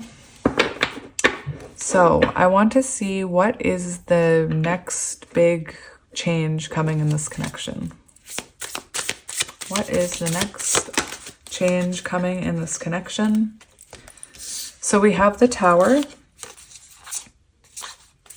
and we have the Seven of Pentacles. So it's funny because everybody interprets tarot differently. And a lot of people, there is an intuitive aspect to tarot. I think reading tarot is an art form. And people often see this Tower card as something scary. And it's actually not. There's a lot of positive qualities about the Tower card. And what's changing in this connection is the strength of the foundation. That's what I'm seeing. I'm seeing in the past, I feel like it had a rocky foundation. I feel like perhaps, when you got perhaps scared of being hurt and couldn't see a future here, perhaps, there were arguments that happened trying to get clarity. I feel like in the past, this person did have things that perhaps prevented this connection or this foundation from being strong. The fact that we have the cosmic egg and the snake and the what's your honest truth, this person did wear a mask for some of this. So I do feel like there were times where there were Tower moments. You see, though, this Tower talks about release. So releasing that fear of how this is going to turn out. Perhaps, you guys right now currently are on the first level of your tower or the rebuilding of your tower. If this is, reconnection, perhaps you're just on the first level and Spirit's saying to release that fear you have over the past Tower moments you had with this person, because I do think there were some, and to listen to your intuition. This card talks about enlightenment. So I feel this is a very interesting Tower card because this Tower isn't actually falling. This Tower actually looks quite strong. And I feel like Spirit's saying you're about to see that this Tower you've been working on, not only the Tower with this person, but your own foundation. You're about to see that you've both been working on your foundations, and when you come together or in the future, this foundation is stronger than it was in the past. I feel like again, there were tower moments in this connection where you saw it crumble. But I feel with this cosmic egg and the swan that the two of you are releasing those patterns that caused these tower moments. The tower can also be, you know, I feel like it could be a test from the universe for the two of you. Maybe, you know, the universe tries to test how much this person has changed. Perhaps they repeat a past pattern and the tower tests, you know, how much you both have learned. Perhaps something happens that causes you to become insecure and it's testing the tower of your own foundation. Can you go within and reflect rather than engaging in, you know, an argument? Not that I'm saying to keep it in, I'm saying to reflect on it before jumping to conclusions. The Seven of Pentacles shows you seeing the rewards, your hard work rewarded, you know, your investments, your patience rewarded. We do have the sun here in the corner, so I see that as very positive. The Nine of Wands also represents, you know, persevering with hope and determination. Anyway, the Seven of Pentacles is very beautiful energy because I do think that you both are about to see that this tower is stronger than you might think it is. I'm just looking up the Seven of Pentacles, you guys.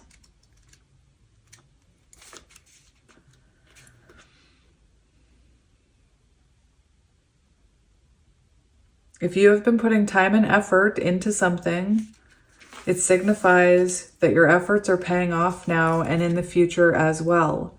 It is also related to fear of failure. You do not know whether or not you're going to reap fruit from your hard work.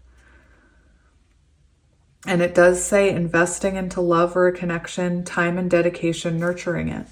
So we see the strengthening of this foundation is what's coming or what's changing. I feel like perhaps you guys maybe even have a moment where you have an argument and you realize, oh, our tower's not as shaky as it used to be. And you both see the growth and change within each other.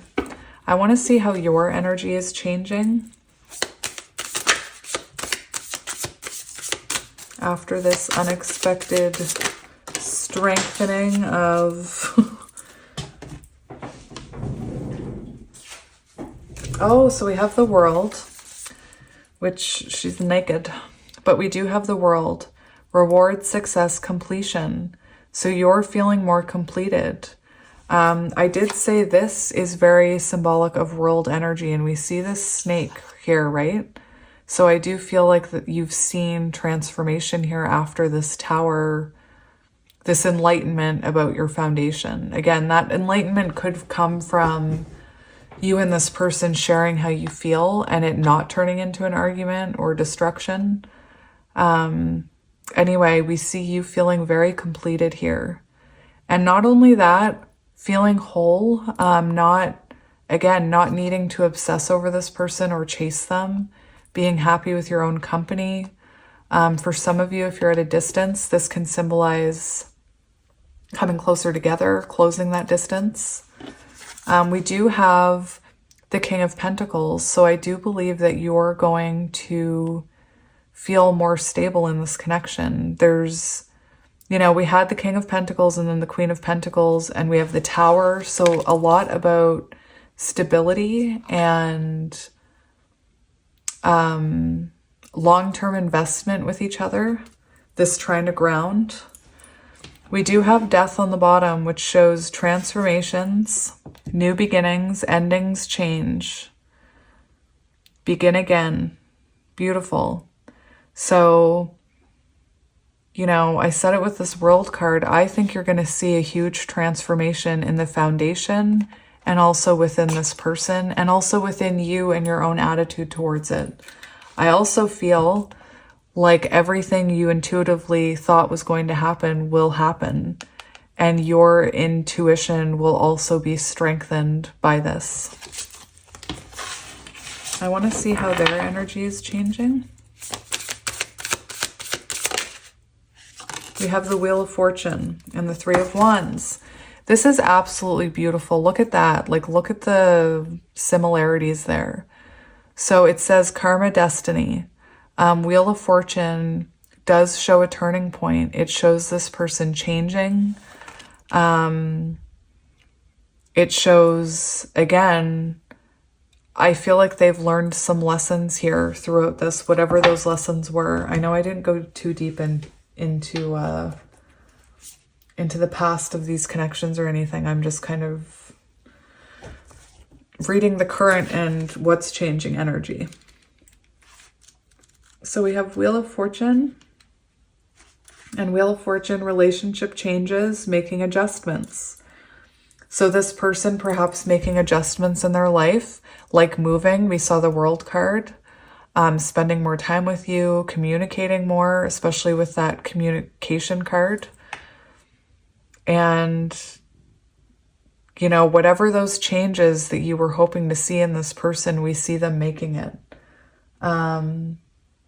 Anyway, very beautiful. It talks about a turning point. So you see a turning point with this person.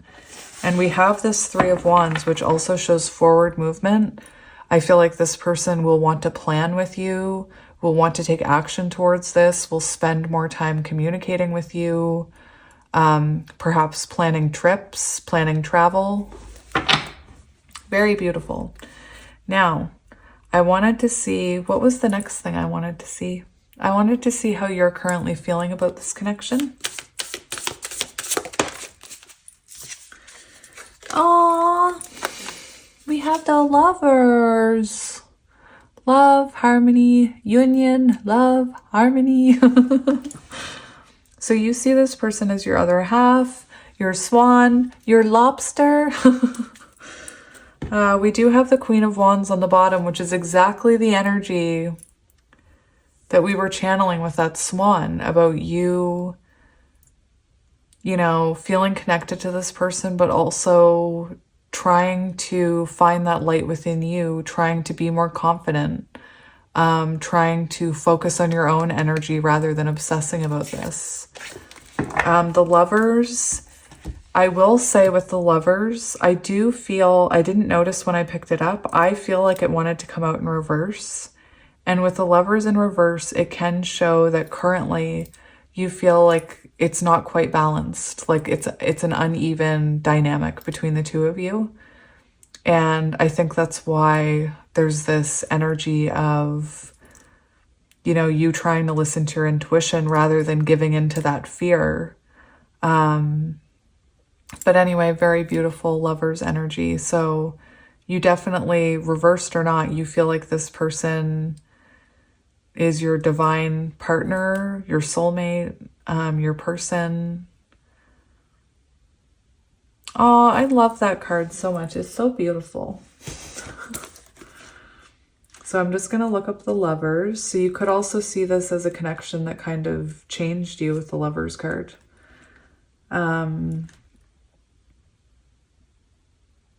So yeah, current energy, I feel like maybe sometimes this person, because of this card, the Mask, a coldness sometimes. I feel like you feel like a cold front from over here. And again, we see what's changing for you is you're no longer internalizing that, and you're turning that into power and realizing your own potential. And trusting in your intuition. So we have, what are their current thoughts and feelings about you? How are they currently feeling about this? So the Hermit and the Magician is very, I mean, look at all the major arcanas you guys are getting. So very powerful connection. This is someone who is currently, like this card, we see this snake, someone trying to transform, someone trying to complete these patterns, these cycles, trying to do the inner work. But the thing is with the Magician, I do feel for some of you, this person still communicates with you. And that's why you're trying to just release the outcome. Because we do have the Hermit, but we also have the Magician. I believe the Magician is Aries and Virgo, and this is Virgo. And I feel like this person is trying to take action towards this or put more of their self into this while doing the healing. And that could look confusing to you because it could look very inconsistent or cold. You know, the Magician can also be an energy where somebody appears that they're wearing a mask just because they're trying to kind of balance all their elements and not... the Magician can sometimes come across as being manipulative if someone's wearing a mask, for example. Anyway, so very beautiful energy. And again, I do feel there's this energy where this person wants to be experiencing more of your energy, wants to communicate with you more, wants to take more action towards this, but they're still trying to heal as well. I want to see, what can you tell me about this Tower? We have the Chariot. So, oh my gosh. Oh my gosh. Oh my gosh. Do you know what I'm hearing? That this is...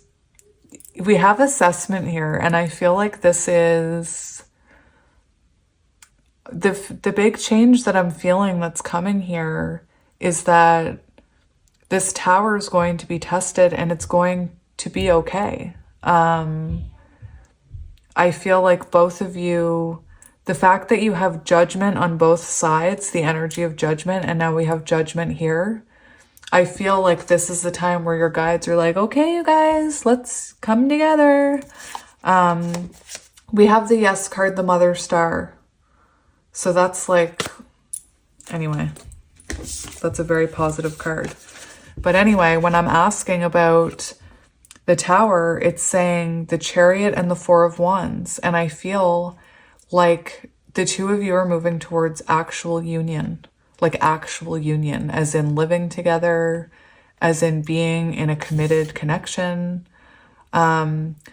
The Chariot and the Tower shows me, and the Judgment is like a test on, I feel like it's a test on both of your work, and it's heading towards this union energy. Oh my gosh, this is beautiful. And I said that Tower looks pretty stable. Yeah, there's a little fire. There's like little fires to put out, but that's okay. We can put those out. Nobody needs to jump out. Anyway, I think that's amazing. That just made me super happy. I want to see what this... Enough of you, pile 2. Let's see what your person... I'm going to dive into them now. Their intentions. Oh, wow. Okay. All right. Okay. That was pretty clear. Came out. So we have the Three of Swords. So this person wants to... This person doesn't want this Tower to fall. They want forgiveness. They want to get back together. They want to heal this. I feel, intention-wise, I feel like this person doesn't want to hurt you. They don't want to hurt you. And that's coming through very clear with the Three of Swords in reverse. Forgiving one another, moving on after pain. Again, this is someone who wants this to move forward, and perhaps sometimes you question that because they seem a little bit cold. That's beautiful. And we do have the Three of Wands. And so threes could be relevant. This person could be seeing you as the Empress. This is someone who sees a future with you and wants to, again, take action towards this, plan for the future. They want to come towards you here. Very interesting. What is this person's next actions towards this connection? I feel like some of you are already talking though. What are the next actions? Oh my gosh. We have the Ten of Pentacles. The Ten of Pentacles is long-term stability. It's having a family together, perhaps the two of you joining families. So if you have kids and they have kids, you know, your family's joining. I think it's amazing that we started the reading with, when I was shuffling, before we even got into any of it, we saw the Queen of Pentacles and the King of Pentacles, and that's what we see here with this Ten of Pentacles. We see the two of you both, you know, evolved, both working on your soul path, both having your own strong foundations, and then building almost an indestructible one together. Very beautiful. So this person is going to continue to ground and work towards this and to want to invest in this. We do have the King of Swords on the bottom, and the King of Swords is very similar to this energy. What's your honest truth? And about speaking, like clear communication.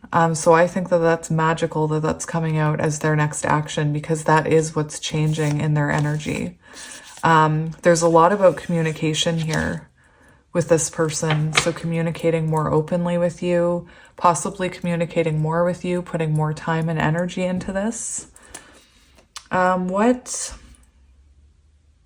did I ask for pile one? Anyway,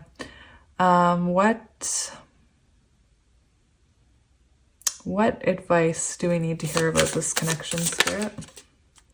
We have the Two of Wands that wanted to come out. So we do have the Six of Wands coming out, and this is victory, glory, triumph. And this can sometimes symbolize marriage on the Six of Wands, celebration, being seen as a couple by people or in the spotlight. For advice, this is a very positive card. You know, it's a happy kind of, it's a very successful victory type of card. I know I already said victory. It's feeling, you know, loved and appreciated. Oh my gosh, listen, success at love, fulfilling a relationship goal. So you are going to fulfill a goal here, which could be that Tower. And we also have Judgment and the Yes card. So again, you have a huge yes from the universe. The fact that we have a cup and a sword kind of makes me feel like this person might ask you something or communicate the truth about their true emotions for you. We have Temperance. Oh my goodness. So it could have taken you guys, this could have been, you know, a delicate balancing act for a while between the two of you. Ace of Swords, success, change, decisions, action. Beautiful. Oh my.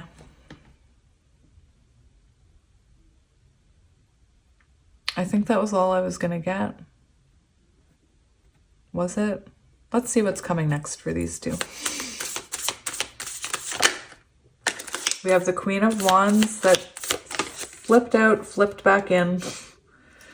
So we have the Eight of Wands, good news, travel, good news, travel. Eight of Wands is forward movement, it's communication. So if you haven't been hearing from this person, you're going to. This is rapid growth as well, so change. You're going to see it. Like these cards talked about, you're going to see the change in this person. We do have the Ten of Wands on the bottom in reverse. And the Ten of Wands is about, I believe the Ten of Wands in reverse is about actually sharing your burdens with another person.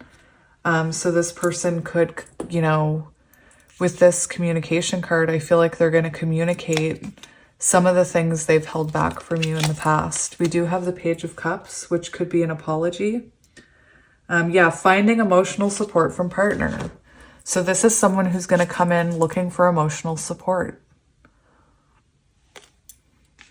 And not only that, if you're already talking to this person, I see this as you both emotionally supporting each other. We did see that Yes card, and she was holding that cup, and I thought of, you know,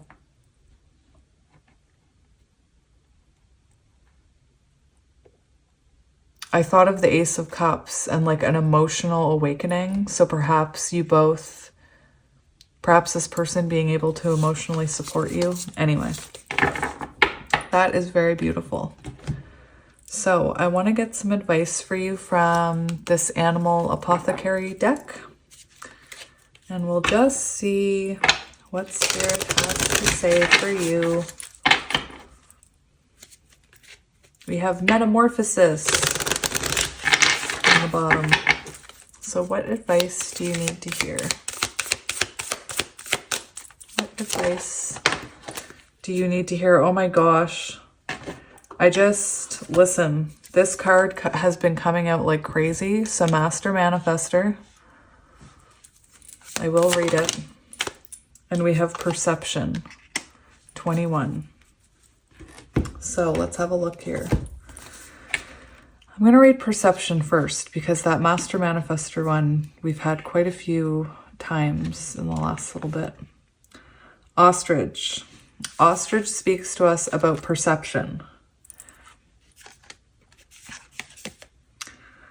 The image of burying one's head in the ground conjures a feeling of the inability to face a wider perspective. To be fair, the ostrich burrows her head in the ground, not to hide, but to rotate her eggs. When this card comes to you in a reading, however, it is the symbolism of burying one's head in the ground that we are meditating upon.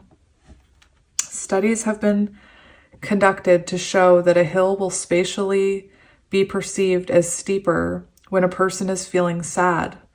Our emotion literally shapes our perception. We do not see life objectively. Instead, we see our physical reality is influenced by our internal emotional experience. When a situation reminds your subconscious of an uncomfortable memory, your subconscious will start to shape what you see through the lens of that past experience. Ostrich asks you to look at your current situation and recognize what perceptions you may be projecting onto it, such as things from the past with this person. We did talk about, that swan looking over at that snake with fear that past cycles could repeat. One way to begin to shift your perception is to own that your understanding is never fully accurate. Instead of drowning in uncomfortable feelings, like, obsessing about this person and why they're not talking to you or talking to you enough, anyway. Step back and understand that your emotions do not dictate the ultimate truth. Realize that the control you have over your thoughts about a situation. This control is strengthened the more you become cognitively aware of your perception by questioning it. Start to notice the autopilot chatter in your mind. Listen to how it belittles you and the other people around you. As the Buddhist meditation teacher and psychologist Tara Brach teaches, the primitive brain continuously hijacks our ability to be present in the moment. The thoughts are real, but rarely do they hold any validity. Tell yourself, don't believe the thoughts over and over again. This not only snaps you out of the autopilot zombie mind, but also starts to reprogram your brain to put you in charge of your perception. Ostrich's medicine asks you to consistently practice this awareness, and you will transition from being a victim of your thoughts to becoming the master of your perception. Beautiful. All right, and we have 10, Master Manifester. Raven lived a lonely life in the dark abyss of the universe with only one other creature, Spider. Anytime Spider crawled to Raven, Raven would freeze in terror, and Spider would sadly crawl away, for she did not want to scare Raven. Often you could find Raven gazing into the endless universe and dreaming about creating the world. Everything in his heart wanted to experience so much more, but he just didn't know how to create it. One day, Spider saw Raven projecting his dream into the universe. Spider crawled up to Raven, and as usual, Raven froze in fear. Spider sadly looked up to Raven, suffocating in his fear, and right before Spider was about to dart away, she decided to use her voice. She said, "Dear Raven, I know you do not trust me, but I can help you." Raven seemed to snap out of this hypnotic state of terror, and for a moment looked down at Spider. "I can weave your dream into existence," said Spider.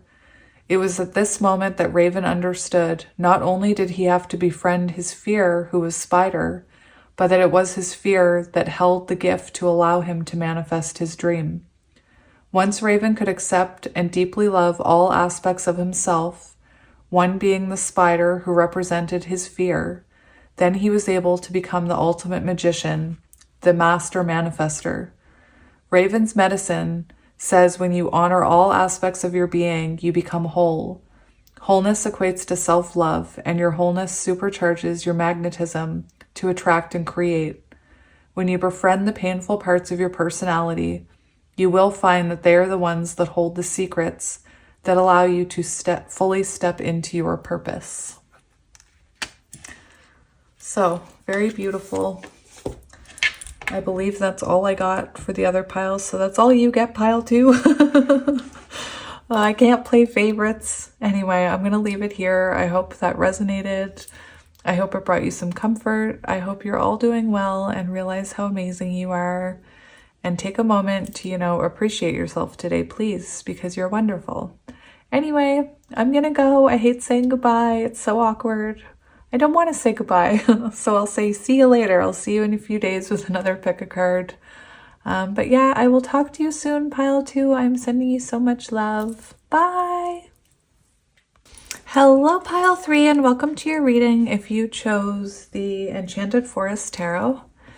And this beautiful piece of moss agate, it is one of my favorites. They're all my favorites.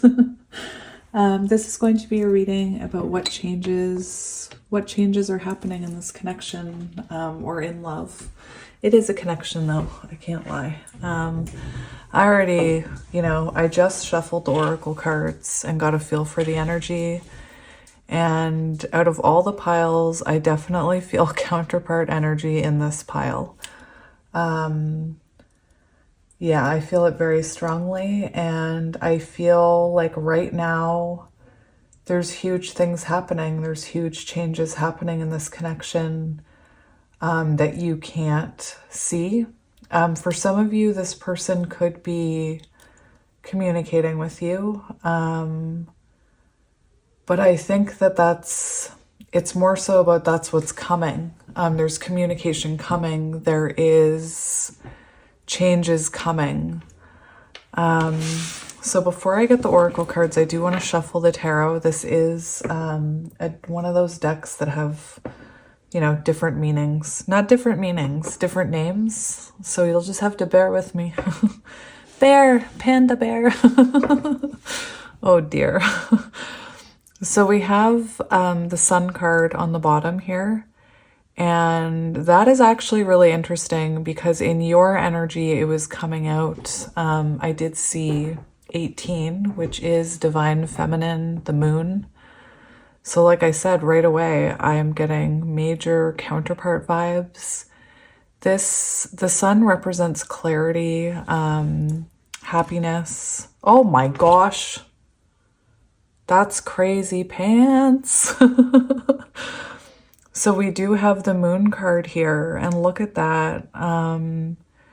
You could be dealing with a runner. I see that bunny in the background on the run. Anyway, this moon card shows things are happening. And this, I feel like you know that because we see this bunny looking here at the movement in the water and the reflection of the moon. And I feel like perhaps you already, or you're trying to trust in the fact and believe in the fact that there's still something here, that there's still something growing and changing and evolving. What? We have the Wheel of Fortune here. Guys, come on, that's pretty telling. Wheel of Fortune, a turning point in this connection right now, even though it feels like nothing is happening. That's what I'm seeing. Magpies could be relevant. We do have magpies here. We do have the devil right underneath here. So this could be someone that, had a bit of that devil energy and maybe listened to their ego. Actually, you guys could both be struggling with listening to your egos in different ways. So perhaps, this person's ego made them come from a place of fear. Anyway, we'll get into it. We'll get into it. We'll get into it. That's amazing. So huge transformations, huge growth. I'm seeing spiritual lessons. I'm just looking at some of the little symbols that you guys probably can't see. But we have a mushroom, we have a key, which gives me Hierophant energy. Anyway, very beautiful. What else is on here? Let me just have a look. We do see a 4-leaf clover, so we think of serendipity. So perhaps, you know, perhaps you met very serendipitously. I see a butterfly, transformations. I see a bone symbolizing death. Anyway, lots of stuff on that card. So let's have a look, pile 3. Just before, I did take a break after pile 2. And right before I came up to do your pile, I realized that one of my kids was very upset and holding something in, and they refused to talk about it. And I tried my best to like assure them that when you share a problem, when you share a fear, you feel better.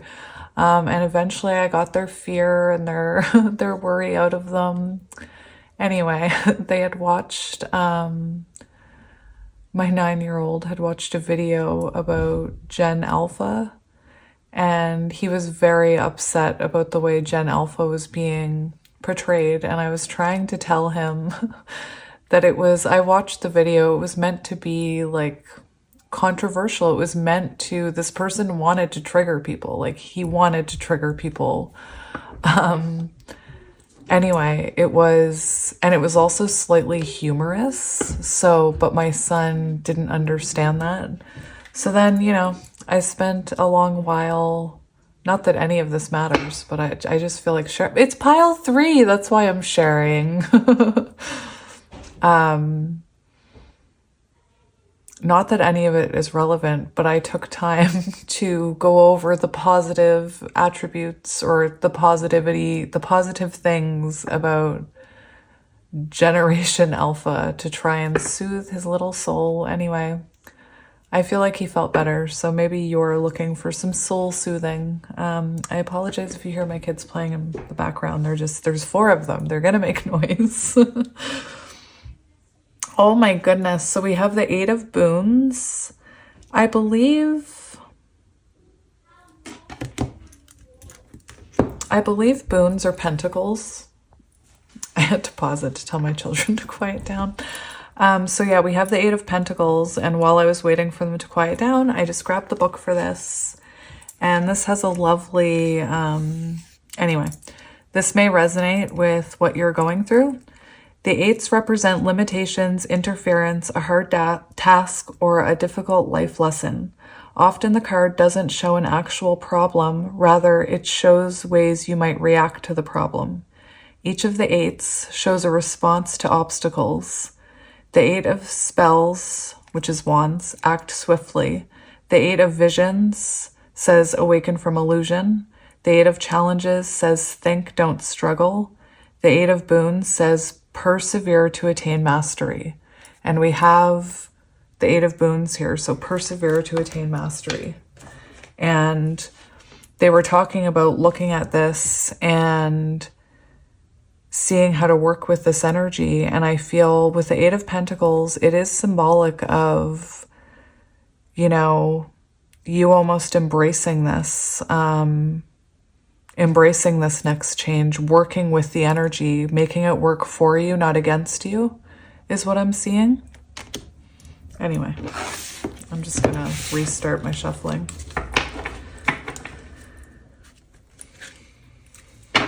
So the 9 of Wands, the 9 of Spells would be a connection that requires, you know, it's a complicated connection. It requires hard work. It requires patience. Beautiful. Oh my gosh. Some of my pile 2s could be here in the future. We have this beautiful swan card, Ace of Cups. Beautiful.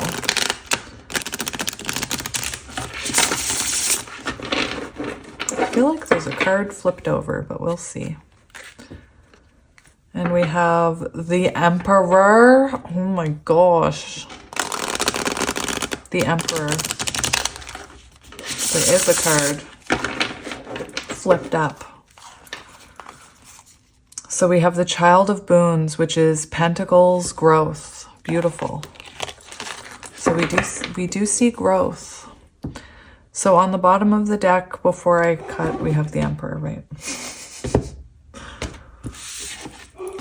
Ooh, what was that?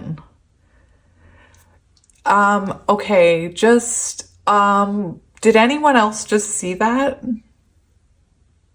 That card was in the upright, and as I let go, it like flipped and did a complete turn. And it's, sorry, I flipped it back around. It did a complete turn into reversal on camera.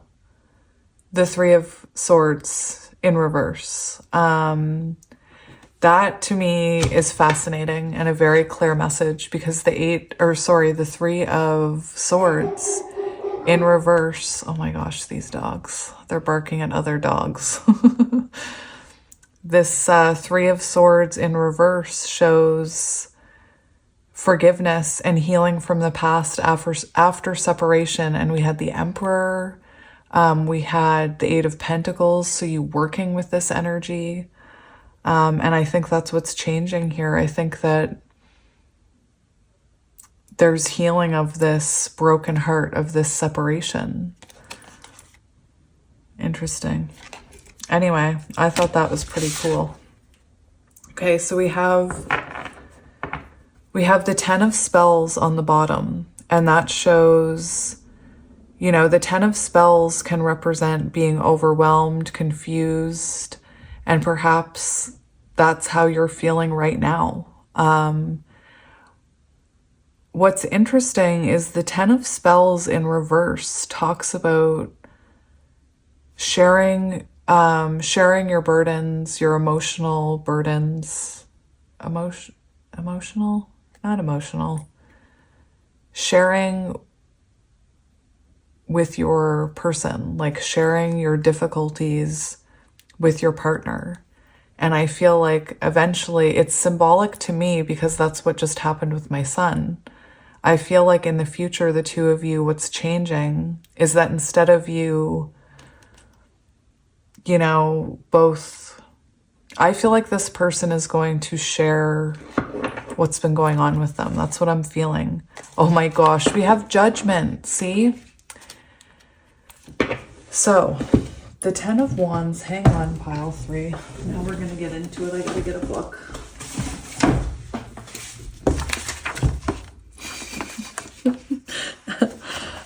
This big book I'm bugging out.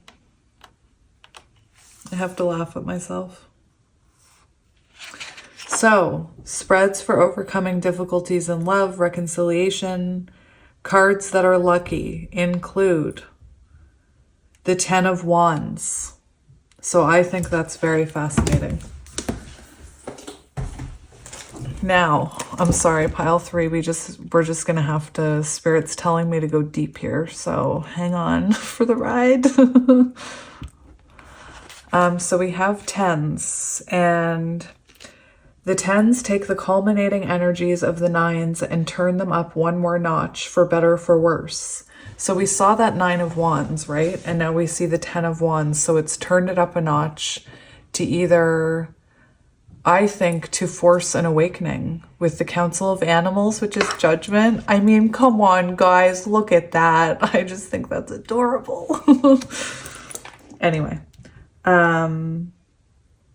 empowerment becomes burnout, and fear becomes a terrible reality. Conversely, wishing leads to bliss, and contentment is enhanced by community, by sharing your burdens with your partner. Anyway.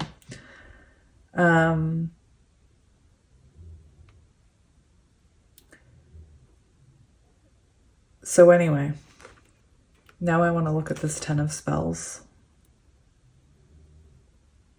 So it does talk about burdens being too big to bear alone. And I feel like whatever happened between you, this card talks about energies being stretched beyond their limits. And I feel like that's what happened. I do feel like right now there is transformation happening on both sides, but possibly not together. And with that 10 of spells, I feel very heavily, possibly with your person's energy, that they're at this point where it's like they're facing this judgment energy now. Like life has gotten so burdened that they can no longer deny going within with this judgment card is what I'm hearing. Anyway. Okay. Let's calm down, Kelly. The seeker of challenges, the seeker. The seeker, is that, this is what I mean. Once I learn, we'll be fine. The seeker would be, let me see. Seeker would be knight. Yes, knight. That's what I was getting. See, I was getting the Knight of Swords, but the thing that threw me off is that usually we see the Knight of Swords like rushing in. And this person's just kind of slowly walking in, you know? They're not rushing in, they're taking their time. Perhaps that's symbolic of them actually having realizations about their truth here. But anyway, let's get into your oracle cards finally. All right, so I think this was your person's energy. So was it? Yeah. So this is the current connecting energy. And we have poinsettia. I think it's poinsettia, but I want to say poinsettia. 27. So very symbolic of, to me, I feel high priestess energy, needing to trust in your intuition. That 7, that there is things happening beneath the surface, like we saw with that moon card. Perhaps you're having a hard time embracing what's happening right now. I feel like some type of healing is occurring, some type of, I don't know why I'm feeling world energy with that wreath. And then we see these 4 candles, you guys, 4 candles, 4 of Wands, just saying. I'm getting heavy, like, counterpart energy in this pile. I just saw 10:01 on the timer.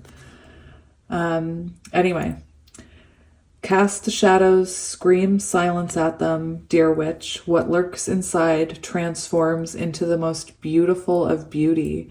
And I can't help but get Empress vibes from this person. The fact that it equals 9 is very symbolic of the fact that both of you are evolving, your souls are evolving right now, and that's why something is coming, something is changing here in this connection.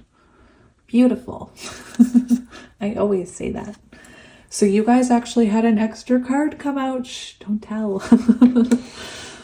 I'm taking it as soon as I saw it, I took it as what's changing.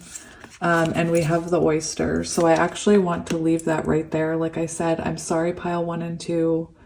That just kind of came out on its own. And I heard a very clear message of that is current energy and symbolic of what's changing. 11:11 on the timer. 11:11. Just saying.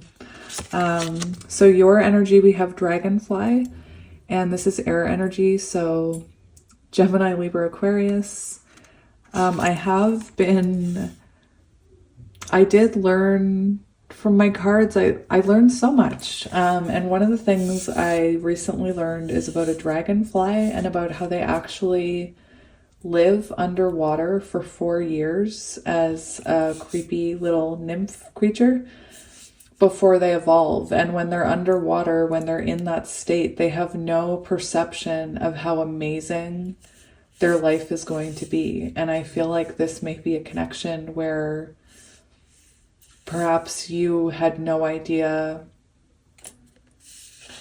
how it was going to change you when you first met this person. It could be symbolic of you maybe right now not being able to see the bigger picture and trust that there is more going on than you can currently see.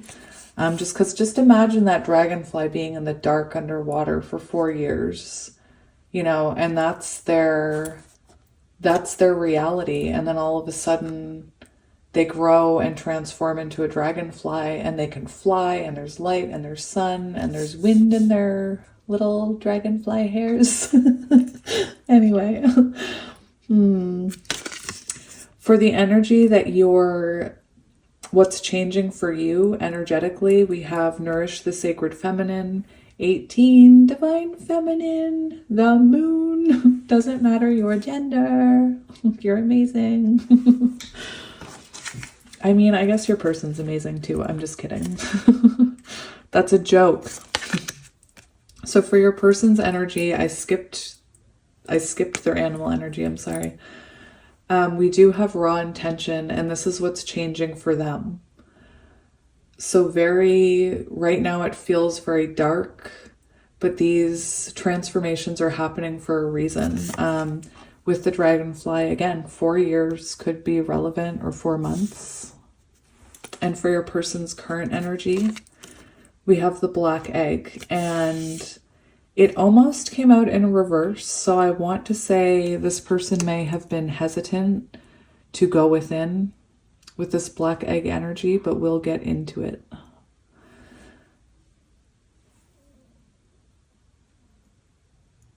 Okay, so what I'm seeing, well, I've already described a bunch of what I'm seeing.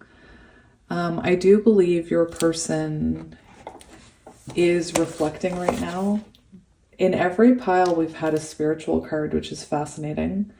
The black egg talks about the truth. So I feel like right now, this person is actually the seeker of challenges. I feel like this person right now is realizing a truth, and what's changing is they're going to communicate that truth and take action, kind of crack out of this black egg. This black egg does talk about speaking from an authentic voice and the truth. Inside of it resides no confusion, excuses, small talk, noise, or lies, not even white ones. And like I said, it almost came out in the reverse. So I feel like perhaps in the past, your person could have, confused you, given you excuses, maybe a lot of interferences in this connection. This person could have held back from you or lied to you, because it does mention that here. But when this black egg energy is in balance, it says we speak slowly and clearly. This could be someone who is, learning about themselves right now. This could be someone that's also writing. Maybe they're journaling, I'm seeing.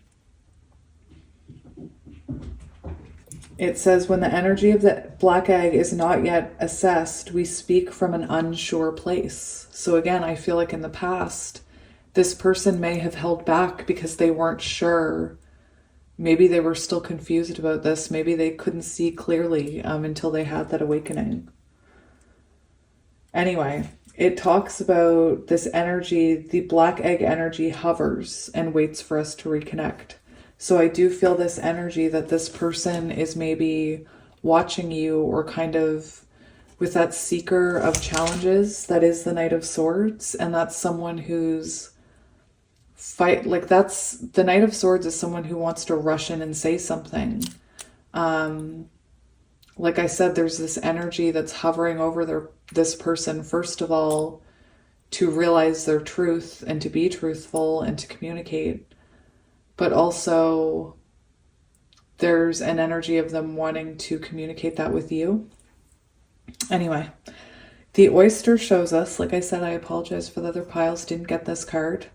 But that oyster card came out right at the end, and I just couldn't ignore it, because it's very symbolic of something beautiful happening underneath the surface that you can't see. something beautiful that comes from, you know, tower moments and growth and separation.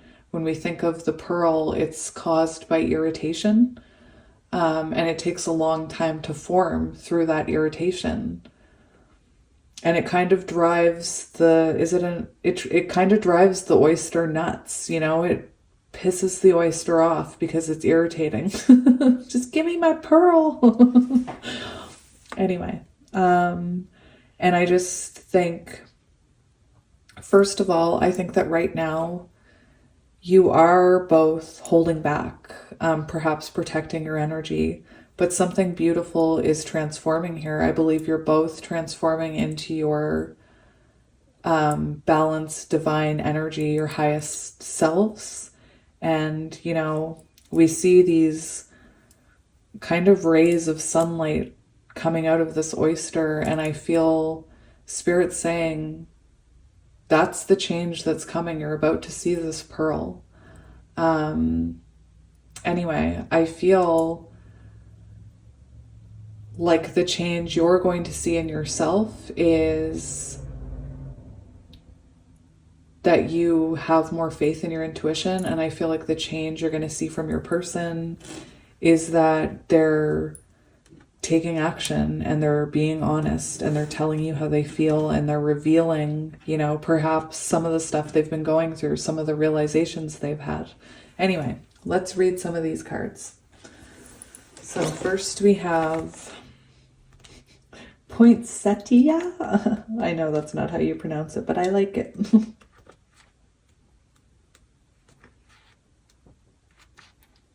Beauty and darkness, transformation, shadow work. And I think, again, I think this is very symbolic that you're over here underwater, not yet this dragonfly, darkness.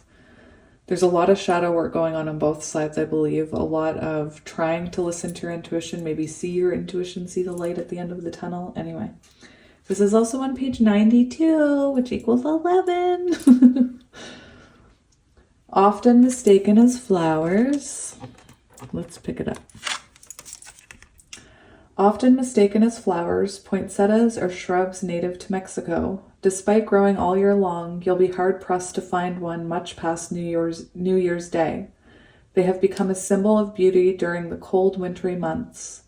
The bright red leaves against an equally brilliant backdrop of green makes them an easy choice to weave into Yule decor, but the vibrant crimson you see during Christmas is not their natural color. Poinsettias must remain in complete darkness for at least 12 hours a day over 5 days, a process called photoperiodism. I don't know.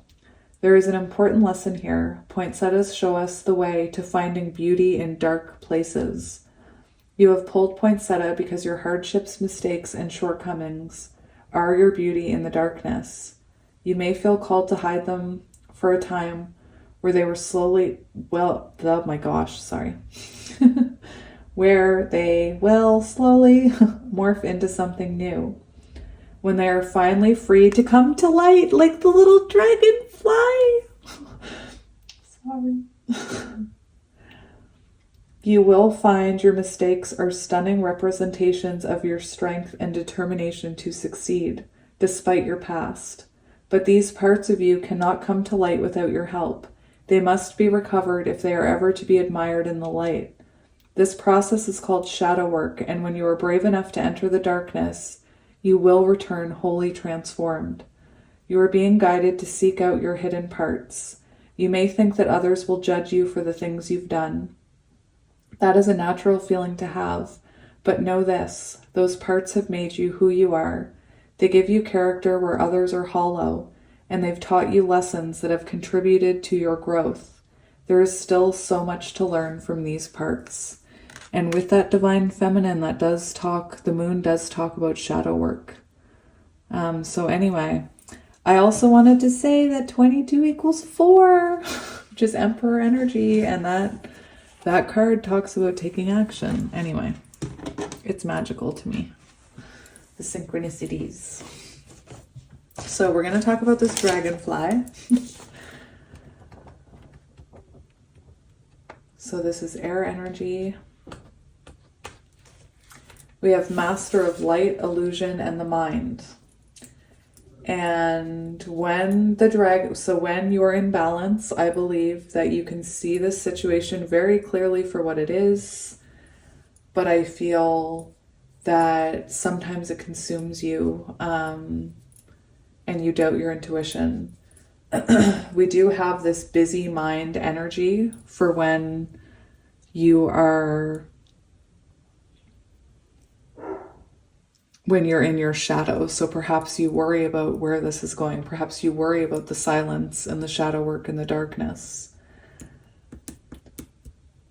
The dragonfly is an ancient and ethereal creature that awakens a sense of wonder in all. The dragonfly is a symbol of the mind, as it is always moving, shifting, shimmering, and changing. When the dragonfly card appears, it's worth considering the quality of your mind and perception. Are they restless or still, dreamlike or crystal clear? The situation at hand may be different than it appears at first glance. The dragonfly reminds us to calm the mind so that the light of wisdom can shine through. And I feel like right now maybe you're worried about the fact that you can't see anything in the physical happening. But Spirit's saying it's all percolating. Percolating? I don't know. It's the energy is gaining momentum. You know, this energy is still incubating, or whatever the proper term is. Anyway. So you could be worried. I find myself worried about what I'm saying and apologizing. So you could be worried about the darkness. You could be worried about the silence and the fact that there's, no movement. Now, there is a suggestion with this dragonfly card to bring into balance. Maybe when you're worrying about this and your mind gets busy, it does talk about focusing on the breath. So perhaps breathing exercises, meditation. But yeah, this is a very, like I said, I see counterpart energy in this pile. And I feel like perhaps you're a counterpart that's in the depths of no contact possibly, and really worrying that maybe you've imagined all of this and you haven't. You haven't. Four of Wands, you haven't. So the black egg.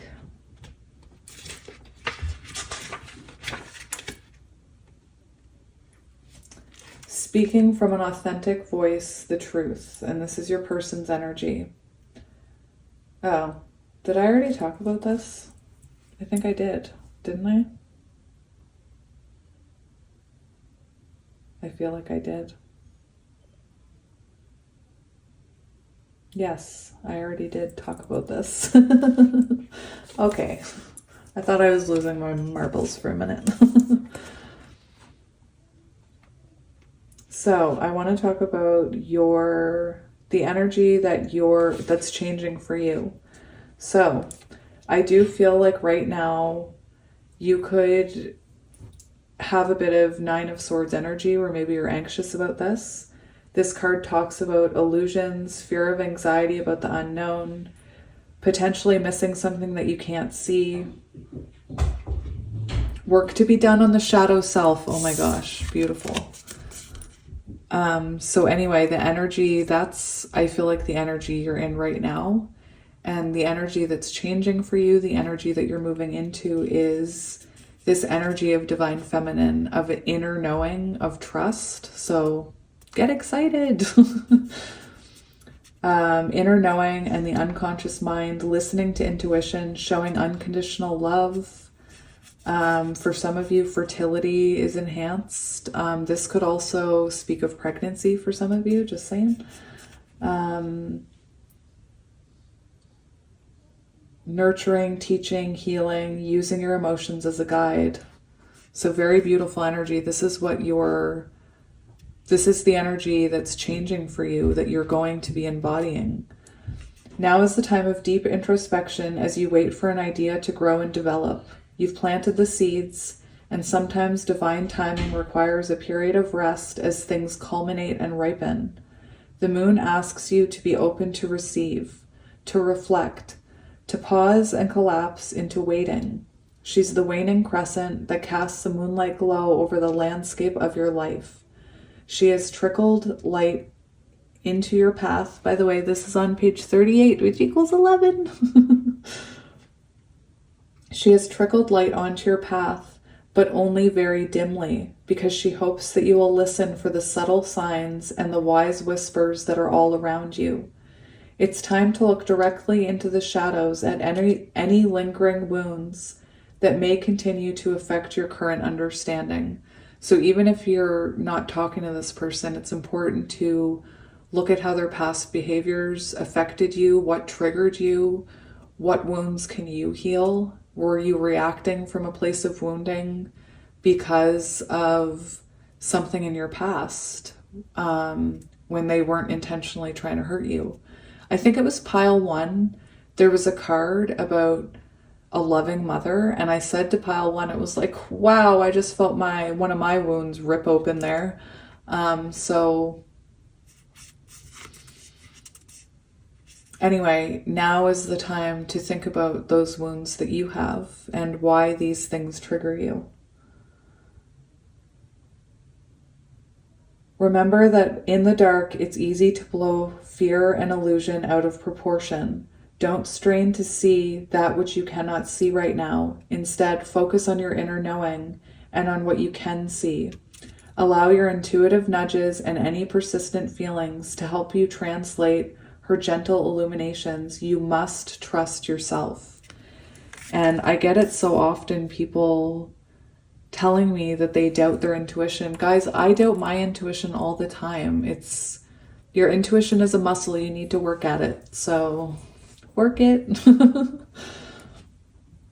Anyway, that's the energy that you're moving into, which is, very nice energy. I keep saying beautiful energy, I know. We have 22, which is your person, and it is on page 46, very symbolic of Emperor energy and the Lovers, a connection, a divine connection that helps someone embody that divine masculine, doesn't matter the gender. A connection that puts you on the path to your highest self. Anyway. Intention brought to life, wild power, savage love. Oh my goodness, savage love. Divine intervention, powerful inspiration, channeling messages from source. This is amazing. So this person could be getting intuitive downloads from spirit right now regarding this connection. Very beautiful. So in the past, this could have been someone who denied, like I said, that black card came out a little in the reverse. This card talks about someone who maybe denied listening to their intuition, denied listening to their higher voice telling them to take action towards this. This could have been someone who resisted change, someone who, it talks about holding on to details too tightly. So this person could have been someone who used things as reasons, like, oh, there's distance, or, oh, I have kids and you don't, or whatever. There's an age difference, whatever the reasons were. Missed opportunities, getting stuck in your story. So this person could have just been very resistant to change. And it says unchecked emotion that is sabotaging your efforts. So 5 of Swords energy. So this person needing to do some shadow work because wounds from the past were sabotaging this connection. And remember, this is the energy they're in, like past energy. And I'm about to show you how it's changing. So the next big shift in their energy, we see, like I said, intention brought to life, wild power, savage love, divine intervention, powerful inspiration, channeling messages from source. And I'm just going to read you, this is their energy though, so just take it as their energy. Intention can be raw or it can be refined. Refined intention gets polished and perfected and turned into marketing, a resume, a vision board, and is always tinted by layers of our own perception. Raw intention is wilder than that. It's pure, unrefined, and authentic, Like the black egg. That's amazing. That makes me happy. It's the mother who lifts the car with her bare hands to save her child, because raw power does not ask questions, it just does. And so it is. By virtue of simply being human, you have this wild and natural magic inside of you, and you may be spending too much time filtering your raw power as a way to fit in, or as a way to be who others want you to be. So, for example, this person could be stuck in their ways because they're afraid of judgment from other people. Or what would people say if I was with someone younger? Or what would people say if I was with someone that's, you know, not my normal type? Or whatever those external voices are. Unleash your pure intention and you will radiate so much innate magic that you'll move mountains. Allow spontaneity and divine love to guide you, and pay attention to whim, desire, inclination, and impulse. If you notice any unwanted emotions surfacing, like anger, sadness, fear, or guilt, this goes for you too, pile 3. If you notice any unwanted emotions surfacing, simply be with them, hear them, notice them, ask them why they are present, and they will likely point to a much deeper need that sounds something like, I am seen, I am loved, I am accepted, oh dear, I am safe. Remind yourself that you are all of these things and draw your power from there. I just saw 3333 on the timer. So again, I know this card is supposed to be about your person, but I just wanted you to take that advice about sitting with those feelings, not letting them consume you or control you. Definitely something beautiful is emerging here. Very beautiful. All right, so we have very heavy divine feminine, divine masculine energies. So now we're going to get into your reading. And the first thing we're going to look at is what change is coming to this connection as a whole, where you two are both evolving into these more healed energies. So Spirit, what is the next unexpected change or development in this connection? So we have the Knight of Pentacles, and we have on the bottom, and we have the Seven of Pentacles here. And the Seven of Pentacles talks about finally seeing what's behind these doors. Like, you've built this tree, you've built those doors, you've shut them, you know, this person's shut a few on you. You've painted them. You've made them look pretty while you wait. And this is about those doors starting to open. This is about seeing all your investments coming into fruition. So very interesting here, this energy. I want to get one more, actually. The Knight of Pentacles shows me that this person is moving towards you. Like I said, the Knight of Pentacles is an energy. It's so slow you almost can't see the movement. Another card for unexpected change that's coming. So you could get a random knock on the door with that Seven of Boons. Oh my gosh, we see the wide world. Oh my gosh, that's amazing. The wide world is completion. It's, you know, it's fulfillment. It's cycles completing themselves, patterns ending, the distance closing. That's a white stag, right? I feel the need, this is very interesting, I feel the need to grab a book that I haven't used the deck for in a reading in a while.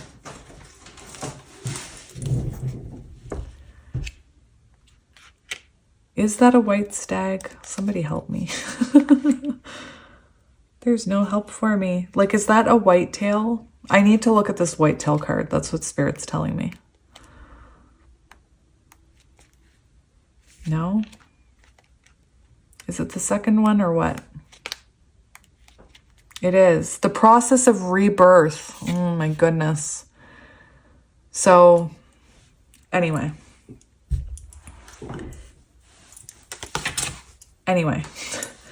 I'm going to read that in a minute because Spirit called it to my attention for a reason. So with the world, we see a lot changing here. Things, like I said, things completing, cycles completing.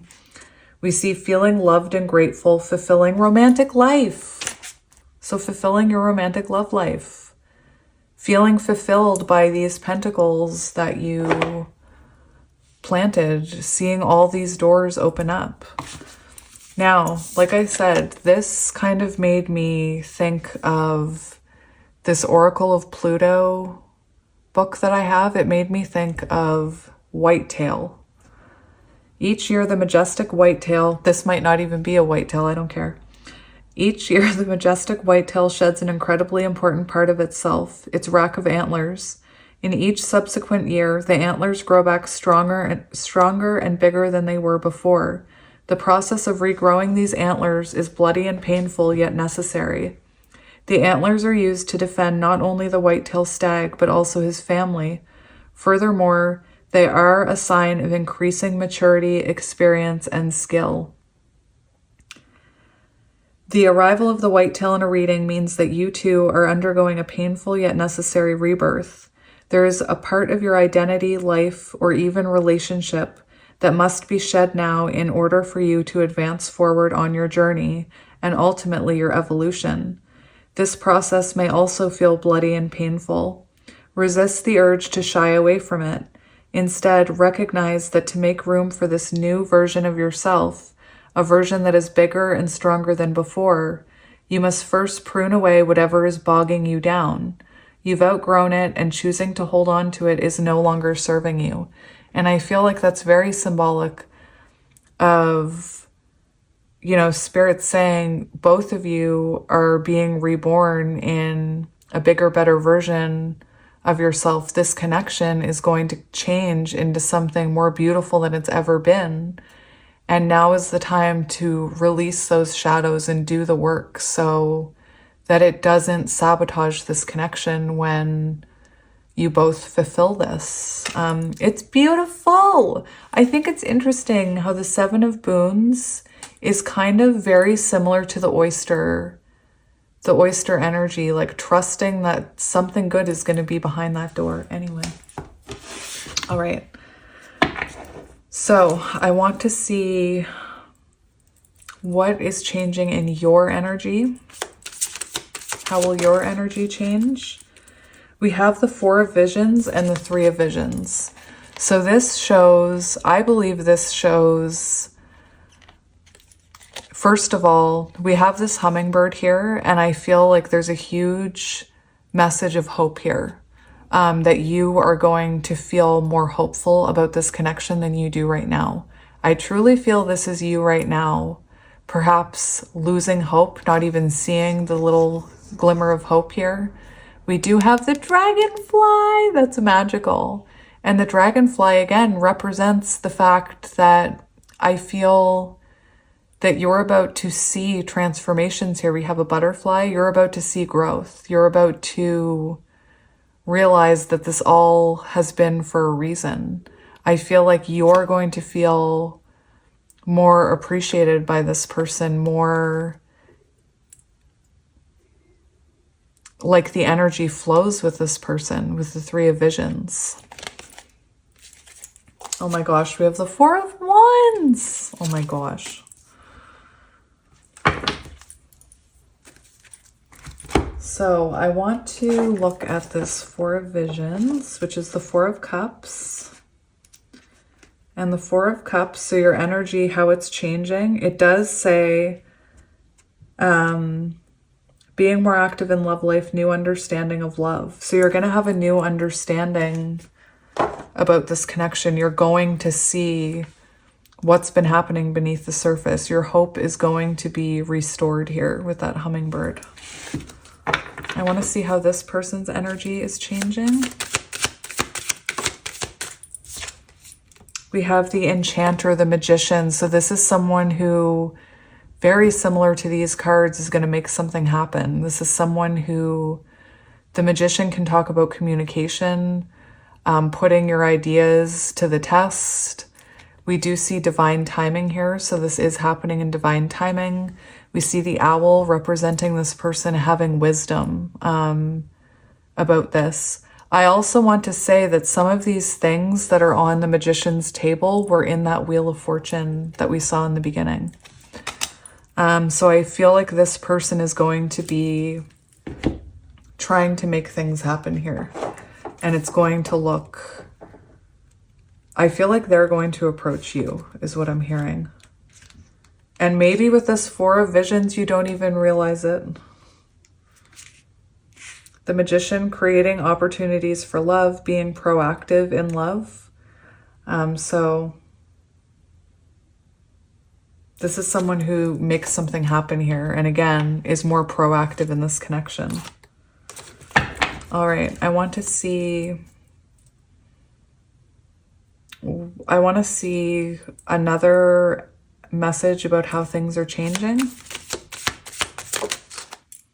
We have the Four of Spells. Oh my gosh. The Four of Wands. I'm just saying, this shows commitment. This shows feeling free, no longer feeling in the dark, feeling supported.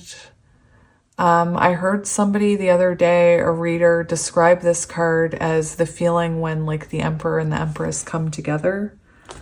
Very beautiful. We do have the two of you coming back together here. Do I want to cover that up? I'll just put it here. So Four of Wands, very beautiful. It's like seeing that pearl. It's absolutely beautiful. I want to get one more for that Four of Wands.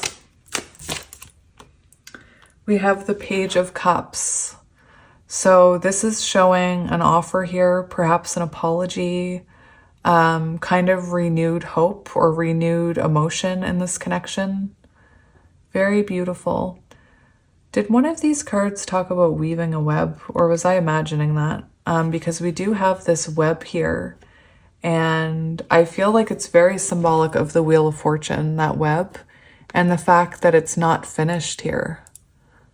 So perhaps this person, this is like the last little hurdle. Anyway, very beautiful. So the Page of Cups. That's a good idea. The Page of Cups. I just want to look at it for you guys. Fresh perspective on relationship, awe and wonder at love and romance, which is like very much this Four of Wands energy as well. Beautiful. So that's beautiful. And guys, I can't make this up. We have the Ace of Challenges, which is a breakthrough moment. It's communication, it's truth, it's clarity from 2-2 for the Emperor. Anyway, that's amazing. Six of Boons shows this, you guys exchanging energy. Perhaps you cuddle. I just get a cuddly feeling with this card. The Six of Pentacles is equal give and take. It's reciprocity. It's an exchange of energy. Anyway, absolutely beautiful, pile 3. Absolutely beautiful. I want to see how you're currently feeling about this person. How are you currently feeling about this person? We have the Five of Spells, so it feels like there's a lot of confusion, a lot of conflict. Maybe you're conflicted about reaching out. Maybe you're conflicted about holding your energy back. Maybe there's just a lot of mental chatter in your mind right now. Maybe you're feeling conflicted as to whether or not they will actually change. We do have the Ace of Spells on the bottom. And to me, it shows this glimmer of hope within you with the Ace of Spells. Like you still see, there's still passion there for this person. I want to see how they're currently feeling about you. 2 cards. We have the Two of Spells showing that they know they need to do something different to fix this. That it can't be fixed repeating the same old pattern. Their approach needs to be different. And We also have the Six of Visions here showing Six of Cups energy. So this person is thinking about you a lot, very nostalgic about you, wanting to reach out. It's interesting because you're in this state of confusion of, you know, wondering what's going on, being conflicted, and they're thinking about reaching out. And I think that's, you know, we see this frog here. You have a frog here. I feel like things are transforming and evolving. And perhaps you're picking up on that energy, but it's causing fear within you. Anyway, this is someone who thinks about you a lot, maybe is looking at... I did say this person could be journaling. There's something about written word. Perhaps they're reading old messages. Anyway, that's what we're seeing here. I want to see this person's intentions with you. Oh, look, on the bottom of the deck, I didn't even look. We have the Hierophant energy. I have to say, we have this owl right here and the owl right here. And owls do represent wisdom, learning about themselves. The fact that we have the Hierophant here shows spiritual growth, is what I'm getting. That they're seeing you as someone they want to invest long-term in. What are their intentions? What are their intentions? Oh my gosh, we have the Ace of Visions.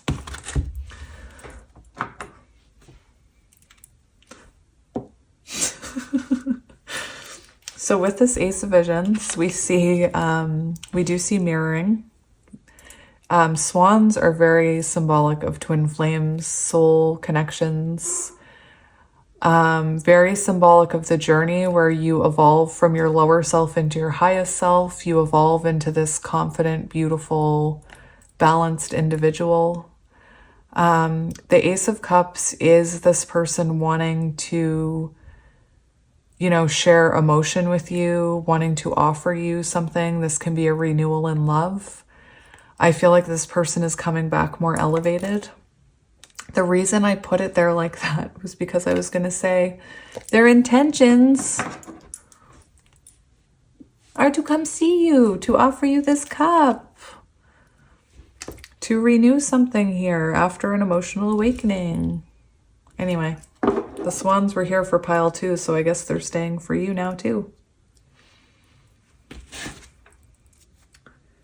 So on the bottom of the deck, we have the fairy wind, which is chariot energy. So beautiful. So this is showing us this person wants to take action. The chariot in love, does say, chariot in love, taking action on love, taking control of love life, which is very much King of Wands energy. So this person is intending to take control of this situation and come towards you. Amazing. I'm going to leave that on the bottom though. Let's see this person's next actions towards you. We have the 9 of Challenges and the Emperor. So I feel like this is saying this person in darkness, in losing you, I feel like that fear has been turned inward to growth and to healing with this 9 of Swords. I feel like once this person feels safe enough to come out of that egg, is in their Emperor energy, ready to take action, they will. This could be someone who is holding back right now because they aren't ready. They could still be transforming. Oh my gosh, we have the Sun here. So we have the Emperor and the Sun. So this person, you know, wants to reconnect, wants to take action towards you here after this fear is turned. Once they overtake this fear and own it and get over it, I'm hearing. I want to see what advice you need to hear about this connection. What advice do you need to hear?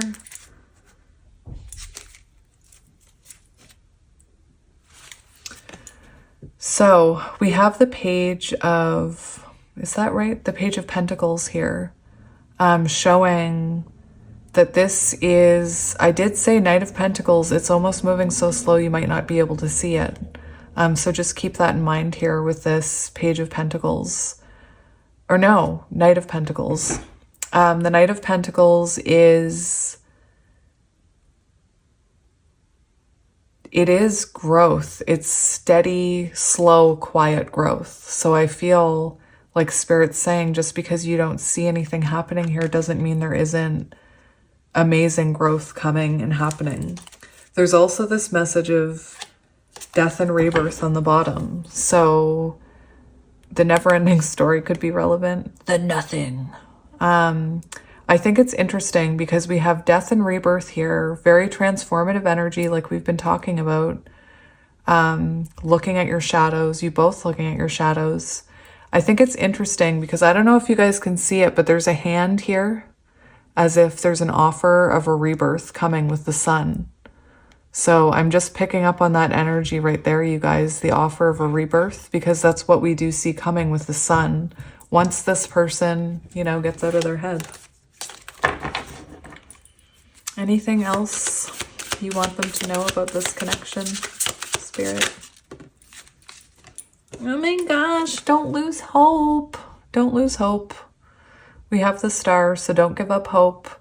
There's potential of healing here. This also talks about a renewal. So this connection being renewed in the future. Don't give up hope for that pearl, you guys. Don't give up hope is what I'm hearing. That it's coming. This person is coming towards you. This Hanged Man energy shows, you know, this is a pause in this connection. I think it's interesting because this almost looks like it's in the Hierophant tree. This is a break from this connection in order for there to be transformation. So it can come back better and stronger is what I'm hearing. All right, I'm going to get you advice from this deck right here now. The Animal Apothecary. It has quickly become one of my favorite decks. Okay, I feel the need to take this, so I'm just going to take it.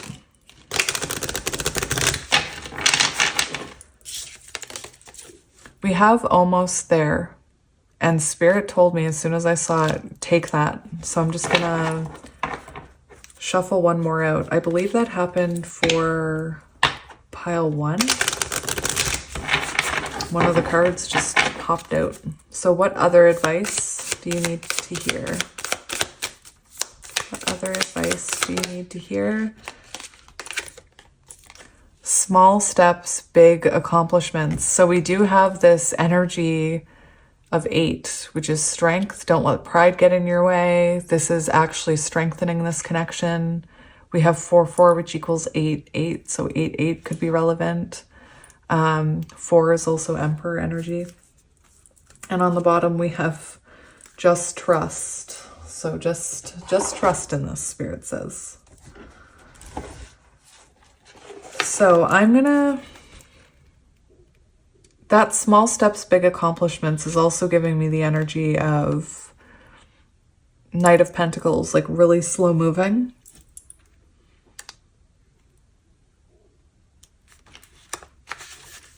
Turtle. Turtles could be relevant. Sea turtles migrate thousands of miles each year while swimming at a slow, methodical pace. Oh my gosh, this is on page 18, Divine Feminine. The key medicine is that what you wish to manifest will take dedicated, consistent, and patient effort. The land turtle reinforces this message about the slow process towards your desire, further speaking to us about how grounded this point of view is. Nothing represents being grounded quite like the land turtle, built sturdy and close to Mother Earth. Small, consistent efforts will lead to long-lasting success. Be patient. Do not rush for immediate rewards. Understand that immediate gratification cannot sustain what is needed for long-term success. Shortcuts yield short-term success, and instant gratification is for the weak of mind. The weak mind. Sea turtle is not instantly born in the sea swimming towards his goal. He first must build his muscles by slowly breaking out of the shell and journeying towards his desire to be in the great sea. Allow things to develop at their own pace and plan for a lengthy dedication towards your goal. This is a very promising card as it speaks of happy results. You are building something great and its full fruition needs time. Turtle's medicine shares that slow and steady efforts are the most important to you. Something powerful is in development. What is built slowly stands longer. And that's why I always tell you guys the Knight of Pentacles, that's the one you want. That's the slow mover who's actually stabilizing.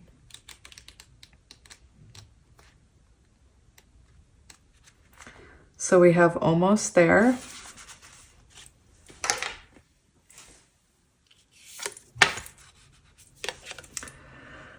In the blossoming spring season, little fox frolicked and skipped in the wild woods. As he played, his attention was consistently drawn to a distant light. Like the dragonfly! The light glimmered deep in the forest past the rumbling river. Although he couldn't quite make out what the light was, every bone in his body knew that it was meant for him. His soul would spark with joy when he saw it. It was as if the light were a magnet calling out to him, but whenever little fox ventured towards the light, he was always abruptly stopped by the roaring river in front of him. Little fox would fall into despair, for he could not unite with the light that called to him. Time went on and spring became summer. Little fox would continue to catch glimpses of the light. Still filled with excitement and longing to reunite with his beloved light, he would regularly attempt to reach it, only to again be blocked by the roaring river. Oh my gosh, does this not sound like a counterpart journey? Like, I can see it, it's right there. More time passed, and as autumn approached, little fox grew and learned many lessons, yet he was still faced with the unquenchable thirst for the light. Little fox became distraught and angry towards life. He often cried out in sharp howls, forsaking life for presenting him the beauty of the light without allowing him to embrace it. He grew mistrustful that life did not have his best interests in mind and increasingly became hardened and jaded. Oh my gosh. Whew, that's powerful. I'm not done yet. Autumn transformed into winter. By this point, little fox was big fox, but his heart was broken. For the only thing he ever longed deeply for was out of his reach. Big Fox gave up. During the early winter months, Big Fox did what he had to do to survive, but he had a hole in his heart. He walked with his head low, for he could not bear to look up and see the out-of-reach light. This is a long card. Oh my gosh. This is the last card in the deck. That's magical. Okay, let me continue. I'm sorry. One night, as Big Fox lay asleep, snow began to fall. When Big Fox awoke, he was taken aback at this new element he had never experienced. As he started his day, he saw a gaggle of geese standing on the river in the distance. Completely perplexed at how they were now standing on water, he approached the river with caution. He had learned through all of his seasons of life that he must be careful and cautious. As he put his paw in the water, he found it to be hard and sturdy. He gasped and thought, how could it be? Could this be the path to my light? Big Fox carefully crossed the hard water with deep awareness. He listened for the cracks and the creaks in the hard water and scanned the sky for hawk approaching. As he crossed the river with extreme care, it dawned on him that if he were Little Fox, he would have run boldly across the hard water without a care in the world, and that could have even hurt or killed him. A shower of epiphanies began to rain on him. He realized that he too had to go through all the seasons and learn all the lessons to be prepared to walk toward the light destined for him. As Big Fox finally crossed the river, he thanked Mother Earth and Father Sky and understood that he had to wait to gain the wisdom that prepared him for crossing the great river. If there's something you yearn for in your heart and you've been trying to achieve with little to no success, this is a profound confirmation that it is approaching. Be patient. There is wisdom in the waiting. This is the preparation time. You are gaining what you need to unite fully with what your heart desires. Endure, endure, endure. And it ends on page 103, which is 4. 444. Oh my gosh. Shout out to my friends. I gotta look this up. 444. Protective magic. Oh my gosh. And it's on page 14. That's a lot of 4s. This number assures you that you are being heard. Your angels are guiding you, surrounding you, and answering your prayers of protection. It may be a time of struggle, but you are being led into the light by your guardians. Take a moment to thank your angels for their protective presence in your life. Anyway, oh my gosh, that was so beautiful. Well, pile 3, this is where we part ways for today, just for today. Anyway, thank you guys. That was beautiful. I'm interested to see who resonates with this pile. I'm sending you guys so much love and light. I love you so much. If you're waiting for a personal reading from me, please be patient. They're worth it. They're really in depth like this. So anyway, I'm sending you all lots of love, and I can't wait to see how this all unfolds for you. And again, you're my favorite people. I love you so much, and just appreciate yourselves for me on behalf of me. Please just love yourselves. You're amazing. Anyway, I love you guys, and I'll talk to you soon. Bye.